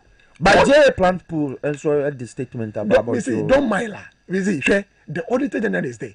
Auditor general was not appointed by John Dramani Mahama. Mebuana. It was another tenure of office. Akufo-Addo. Professor Johnson Siedu. Anna Johnson. Good. No. He was appointed by the Akufo-Addo Abreso. I know more appointed. We go for that me free on money buy me buana so John Dramani Mahama is going to make sure he level free so John Dramani Mahama is going to make sure he works with the attorney general report no the abano and no the be juma let me tell you say sa institution me say we are wati and you no corruption wo in fact every institution bia and the Akufo-Addo government there's corruption there including ECG I'm telling you ECG me my course wo ECG Nyama course was minority leader. Nyama course as a board chair of ECG. Nyama course was one will say in China Maslok. Sika kwaji wa Maslok ni nano. Afune PP. Sauti. Afune say a big kwaji cars or man. So to me me say wo dey nyabotre. To me din wa list num. No dey asset baby asset no bon wo misa. So wa friend mo so your governor. Sala wa friend no. So kwaji cars na omo guess omo ntuaka. Yes. Ye woman Penia, he doesn't have preview to what was happening. NDC for mo Nana Akufo-Addo there wababa kire mo lesson pa big lesson mo pa NDC for you have no choice to fail no choice you never forget because mo ko ba bia won ho kwaya won fa so bo okro no won kwaya ye dis ka wa ha kwa jejeje cast Maslok eno Maslok cast nyina abeko amanfo mpranfo nko a egwo fie bebre you see the thing so Piesie the charity set toffee mpo nchebie sentina your friends entina finance minister e ka kire your friend say elo makwambia say wo munya recovery nya on member mo muska that is it you see ntin mo ma jeje cash no muntwa no they should chase them and take the money no onyama Piesie me die me worry shemu kese say the NDC government is going to find an antidote to corruption related activities my way. We pray so because we know our president have a track record of making sure he fights corruption. This is a typical example. Typical example. I know Jida said the issue nearby. He was jailed. Yeah. And the trial started. He was jailed on Victoria Hammer. So okay. Me $1 million I'll quit politics. Just a saying keke. But you tell me man penny who say Akufo-Addo nkasa no. Let me tell you now. Krono corruption adokuno say na Sonko so Yo mate. That is why he was not able to talk. What in FA no. I think I was but why don't we have laws that can allow us to jail our former presidents? Say, because so what to say Nana Akufo-Addo say Ghana for bebre na bisa say, but there is something you know sir. Mahama was investigated for Airbus saga and I'm a buana. Yes. Also Mahama koto plane ya to no so say okay. Special prosecutor ba bon say make say ne go for plane ya to no so okoye na ya kron say to me jail Nana Akufo-Addo. We will Fako court la. Ozo wa Fako. Everybody will pay for what is did. Adi oye no be betu anwoka. Obi betu anwoka. And then you know only my dear machine kula. People should stop talking about human rights. I was saying because yes, he can now. Yes, he can now or deprive the ordinary Ghanaian from certain privileges. And now people human rights. People you say I'm not for that GCC. I'm not for that G. You are supposed to plastic chemu. You are supposed to get food for senior high school students. Now, who transfer can we run as a won't talk. Yes, I see human rights. Now, deprive yes, and Nipano. I don't know any human rights. Oh, no, I don't right.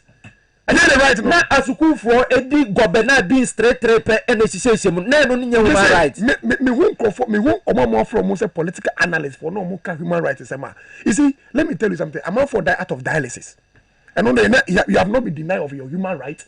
Because there's no more. Now, in fair such for me, and you were TV so last year. And then he has to come for now. Piesie Okrah na office Sadia no Kwundi. Okrah na office Sadia no Kwundi. Yes, human rights. They should be very careful. No, human rights on them. Obi obekasa human rights me ano. When you are starving these kids, I don't know human rights. Some of them to remand to crash, some started that remand 2 weeks. 2 weeks. What sort of nonsense is that? It's Piesie. Mami Emmanuel Metal no. Yeah, Piesie, I can understand frustration. Welcome. And Ghanaians nyina atie de ekoso Minimpa say isn't it annoying? Abubefum pa Piesie in Ghana hanom no minira kasa bebre ansa na mekoso no anti Karo aboma oso tie ye anti mechewo anti Karo mengabo living there ansa na mekoso no Ghana you have 3 main religions of Ghana ya kasa a lot about the law and the processes yoku attorney general and the account you have Christian religion you have Islamic religion you have traditional religion. And the last say no about John 10:10 said the thief came to steal, to kill, and destroy. However, no, the continuation or the latter part of John 10:10, Ekache say, I have come that they may have life and have to the full. Okay. John Dramani Mahama NDC government cannot fail the people of Ghana. John Dramani Mahama NDC government is a government that is supposed to restore hope in politicians. That's supposed to restore the hope Ghana for being a GDA or politicians more. Because the previous MPP government, the description of the first part of John 10:10 said the thief came to steal, to kill, and destroy. But so be ria or be kun no was say nyama. And the latter part of John 10:10, yet failing as the current NDC government are, we have let the people of Ghana down. And Ghanaians will never forgive us one. Ghanaians would never have hope in politicians again. Kwame Kumaka Assembly. Also, Ghanaians are slow to anger. But when they get angry, you cannot stop them. Yes. See, and that anger, look at the anger at which the people of Ghana voted in the 2024 elections. In 2016, the same thing happened. The level of anger in the but then over the period, Yahoo said, when the people of Ghana gets angry, omo expressing omo anger when it comes to election. We are trying ama abato bre adru na yakọ to abano. You are trying ama election adru na yakọ to abano. But there will come a time say Ghanaians and nyajidi or politicians mu omo nyajidi in the systems no more. Ghanaians better take the law into their own hands. Yes. And that is something that we cannot afford to lose. To be brutal. That is something that the NDC John Dramani Mahama government say yeah making sure say you better me correct say they no na yama you restore hope and integrity in the politicians. And yes sir you be fire nya sir. You can say about Abdul Hanan of Buffer Stock no. Or a Muslim. Uba Islamic religion now. Surah Al-Ma'idah 539. Surah Al-Ma'idah 538. As for the thief, male and female, amputate their hands and recompense for what they committed as deterrent, that is punishment from Allah. Also, every no, Chamusa, both male and female say, oh, yeah, Bema, and now Oba, Chanisa, where Quran, Surah Al-Ma'idah 538. Chanisa, na set it as a deterrent. Any example, na Nkofo said, Omunkosa, line so area nyama. Uba traditional religion you nyama traditional religion will say you don't go and steal. Uko no go honum nisa nyama na yehu in other African countries. I'll be a Korea dia na spirits no abe take over ama bibiboni at home. So all the three main religions are Ghana no. Yes, support stealing. Piesie, we are building a society. Sure, you need go for na class. Piesie, you need go for na class. Munya mako university. Mutina class, mu school. Bakwa munya ejuma. All of a sudden, no bakwa goto Range Rover. Bakwa goto fie wo Chazako. Bakwa goto fie wo Airport Hills. And I'm mobile into public service. Who are we diligent and integrity in your dealings as a public servant? No, within a short time, maybe I will do your tenor. No, maybe I feel back on what me ato. Uka baku bi abi wato baku account. No bi honuma wato fie baku Airport Hills wato fie about 20 in one estate. Wakoto cars auto what $1.2 million. Any the account. Then I bush for beka cheo. O make say you are useless man. What to buy public office no want to be anyashe or public office mo. But public office is not a place who baso be wia. It's a place you are coming to serve the people of Ghana. And you baby oba ube sum Ghana for. Ube sum Ghana for. Some of the exposés are ekoso in the alleged corruption cases are ekoso and the NPP na do don't go about your government now. Utia uyembe show. Utia uyembe show. Michelle said from Buffer Stock. Should you made a CEO? Your mouth say we see you. Buffer Stock no say won to me and Tonyane. Surplus na akano. Say won to me saving for the rainy season. Say won to me saving for seasons send you no ebeko out of the system. No what me will listen no making sure that there's full supply in the system. Kwame kuma silos. Kwame kuma silos. Most of the silos we see across Ghana. Yeah, you see them. I see your Buffer Stock. Instead of you to come 5 years, brah.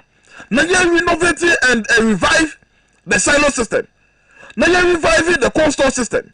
Some of the perishable and Nyanya not buy in abundance between the particular season. Now it will be the year in time say ebe call out of the system now they are back. Secondary school for Nkola. Omuko school. And we the guys say one of the things I miss here in home economics and more JHS. Lack of balance there is no a man never be to say very any day kika question ko. We are papa. We are Muslim me. I am now CEO of Buffer Stock Company. If the alleged crimes are here are true and something to go by, you are a very wicked person. With who are dimpa?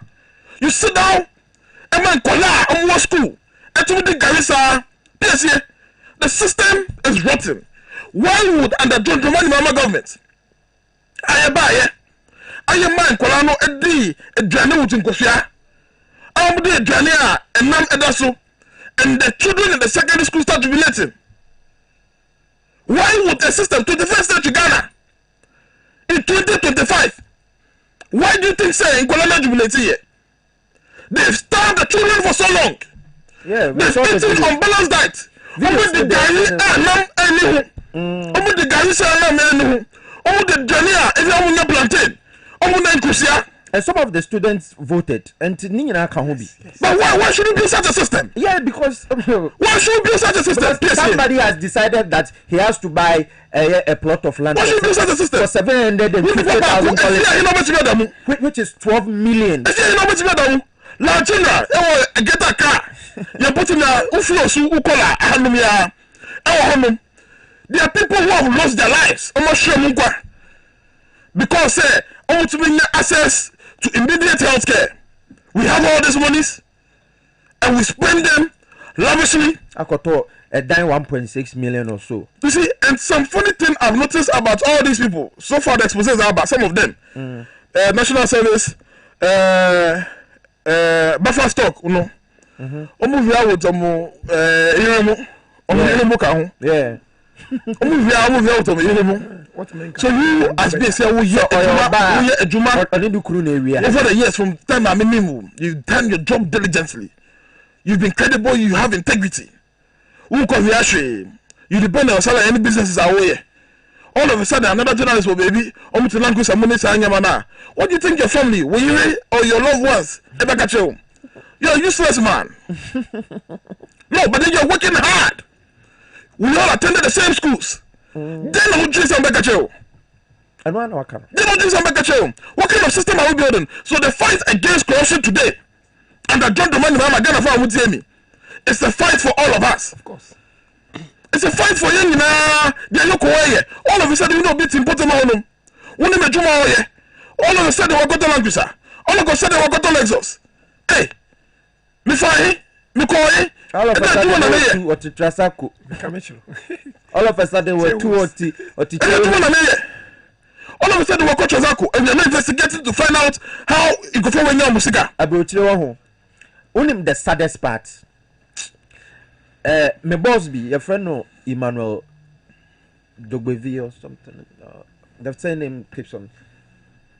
Why yes and preduma to send your work and diligently. The office share. Somebody was sending him $100 for support. You say bank ne say then it is against the one rules. As a Sanisi can Emma Nipakro back. And yet someone was able upon all your banking money now will be to me transfer over 30 million. They will be personal account. All of a sudden no. Now 30 million Ghana cedi abegu my account no. And then your banking institutions, your financial intelligence almost show me. Now the money should go how? That's one of me as 30 million. I should come and explain. Then see a size account to me my account. We are not building a system where encourages people to work hard. Even system I building say you share Piesie. If this John Dramani Mahama government elected the people of Ghana now, I learned the last part I work here. Say John Dramani Mahama government say you have to this guy this government. No, this to me it's nonsense. No banking regulations. To me, so and prosecuting this alleged fraud cases now. The people of Ghana will be happy. The people of Ghana will be happy. But show your roadside now. More crying yet. Roads straight come to show no. Road said now, I want to be told watch 1.2. I got a form with $1.2 million now. But some show there to 1.2 and 1.5. 1.5 million, 1.5 million dollars. No, but some show there. I bet to 1.5 million. I bet to to say 3 or 4. What? I bet to 3 or 4 houses. What kind? What kind of impunity? Would that too, sir? You are in charge of buffer stock. 1 million. You are in charge of buffer stock. Now come to national service. They say, I have bonnie, Nasruho. Wouldn't damage it. National service payroll structure is just a minute from controller and accountant general's payroll structure. Okay. So it's a national service bonnie. You can anticipate the echo. Inside strong. I'm just thinking aloud though. But you can anticipate the echo our controller. So sir, investigation, King Kong investigation from forensic audit. Forensic audit na echo no. I say Attorney General, Auditor General, omugoye be our controller and accountant general. National service is just a minute small organization go for more school and buyer service. And the SCC will on you. As someone who can not to talk about of course. Controller. Of course. And the about Obiewu. But Nidi that so payroll so and I say obi to me yes Obiewu be say yes ni obi agye ni pay and I say National Service Saga. I was a National Service Personnel Association president for Tema. Okay. I was a National Service Association president for Greater Accra. Okay. During our time of service, no, now you're doing for Eco Farm. Your days are doing for Farm. Your Papao. Your Tema. Honum Nungwa Farms and your Kakao. You encourage service personnel on the into farming, and you invest well in the National Service Farms. One of the things I began to say, you bet me as subsidizing the complemented to the food supply in the Ghanaian community too. Yeah. So you better be encouraging most of your young graduates, or be marketing field, or agriculture field, or accounting field, more but together as a cooperative. Sometimes when somebody is good in farming, but on you're good in marketing, on you're good in keeping accounts. Yeah. If you bring these people together, on the farming, on himself, I didn't see how the fertilizer way say I didn't know. But when it comes to marketing on your own, when it comes to keeping accounts on your own, one of the things that National Service Farming subsequently leading to me going into poultry farming. For some reasons, but I'm thinking of going back and say, I'm encouraging people, graduates, who have gone to school to learn, because the job system, the public sector cannot employ everybody. Okay, but so you bring graduates who can be able to become entrepreneurs and go into farming. That is the main motive behind Feed Ghana program now, yes. Agric Ministry, because Nkoko Nketen starting na say yeah. But Agric Minister, me offer no. Honorable Eric Opoku, you see, it's not NDC for Nkwane Twaba, Emma Mobile. Yes, Remo. Feed Ghana project, no. More than minimum, some mobile NDC for Kane, but Montreal Ghana for. Member in Concoyet is say NDC. Oh, I know, no. Yes, one of the things that matter about all these entrepreneurship programs, there's some under Greek, there's some under NEIP, there's some under youth employment, and there's some under master. One of the things that my personal opinion as Metal Nunu. Okay. Now, when you drive on the streets of Osu, okay, around 4 p.m., I will drive you on the streets. There are so many roads, there are so police station. You find people hawking on the streets. Motor plantain chips, motor issue, and they come. Yeah. When you go on the La Paz road, yeah, we're finding on the 37 road. Yeah. Now, one thing I notice about this thing, these are people more the commitment and dedication and the will say a living out of something. Yeah. So despite the small things they're on the streets and then they're working. But I think some of the people know auto issue no. All you need to do is to get a small space, one freezer, and a fridge. Oh, yeah. Now what me ato, now what taking off the street. Nipa na auto dog chains, shoe polish, any day car what setting up close to maybe a washing baby. Well, no be a shop man or tons and air freshener or tons and saka nyamano sa wiper. These are all the people whether they are NDC, NPP, CPP, UP or whatever. Already normal show the will and the some of them no almost in yeah, traffic no more and the amount of money you need to set these people up. So me advice to all these agencies of government that have these entrepreneurship programs under them. No. Yes. NEIP. Eric J. Yes. Mamu set it Mamu proud to say Mamu set proud to say but Eric is doing well. Yeah, Mamu set proud to say at random.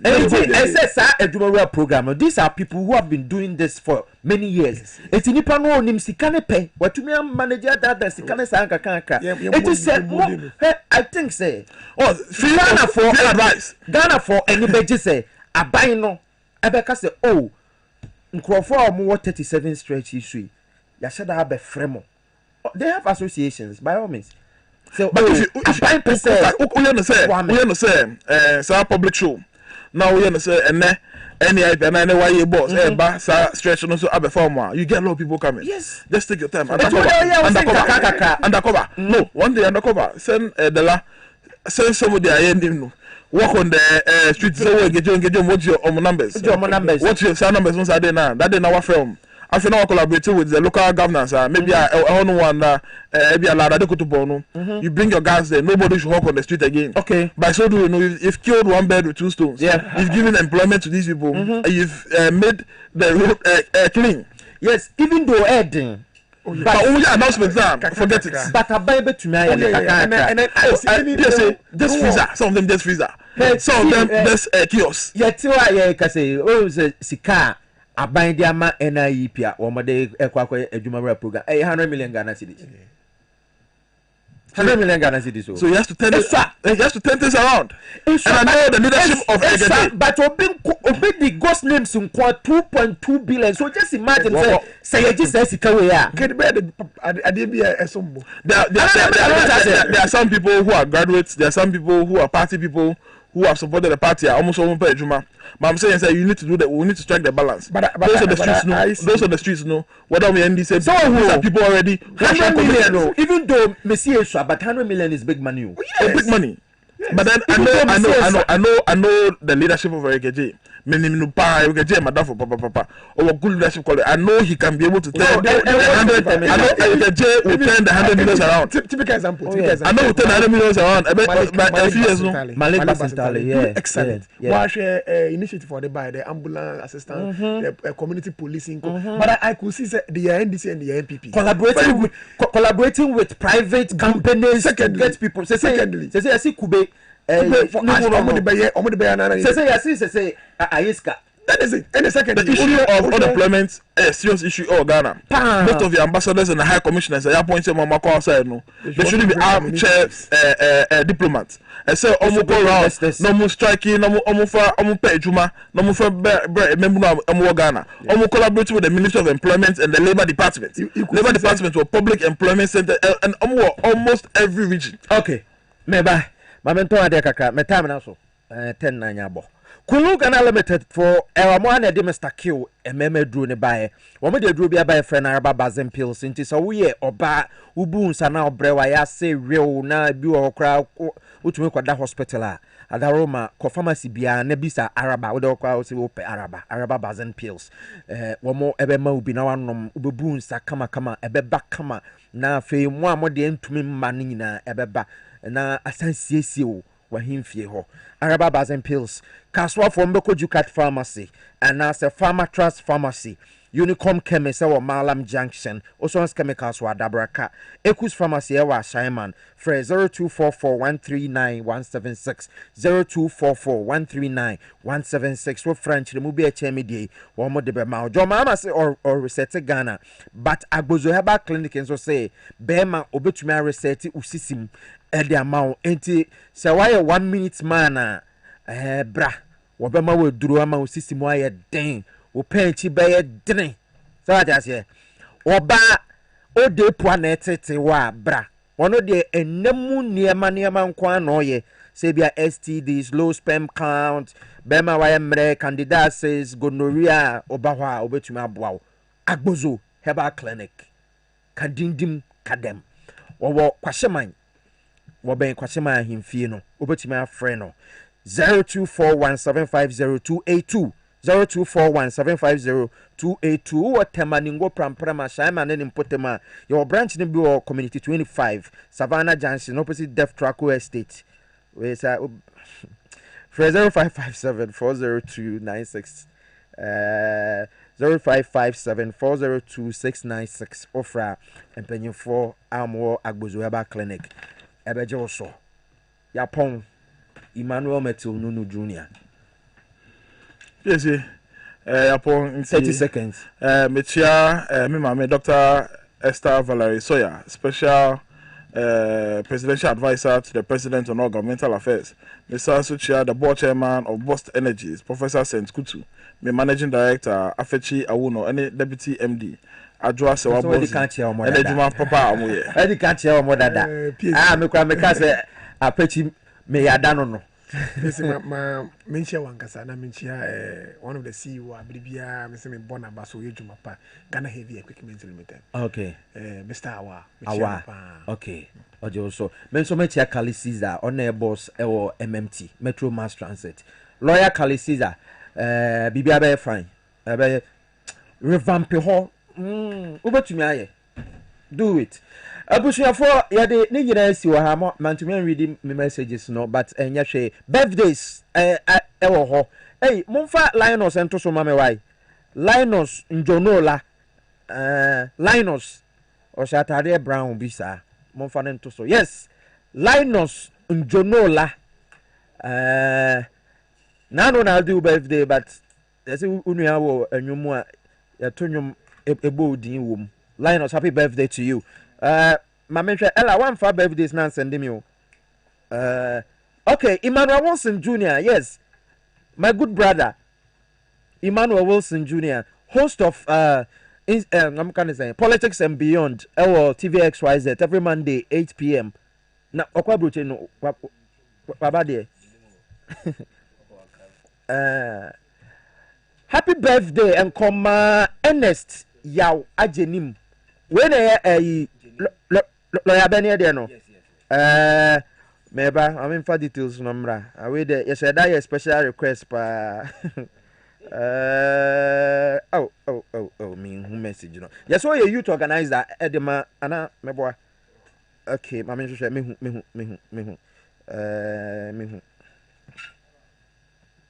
Okay, happy birthday, Ernest Yao Jenin, NDC Deputy Constituency Organizer, Bibiani Anyaso Bekwai Constituency.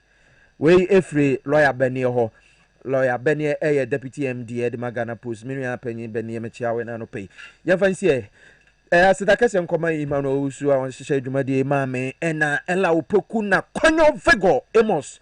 One more necessary Jumadi Desmond so am a technical assistant on Prince K. Francis Awaha Edinsu Waha na one more and so Ebo Mechidom Elvis and so Ewaha woman a camera no Juma Ralph Jampo and an Emranti or MCR Medamunina say Yankopon a yard doma Yabesan Shia Watchna many a year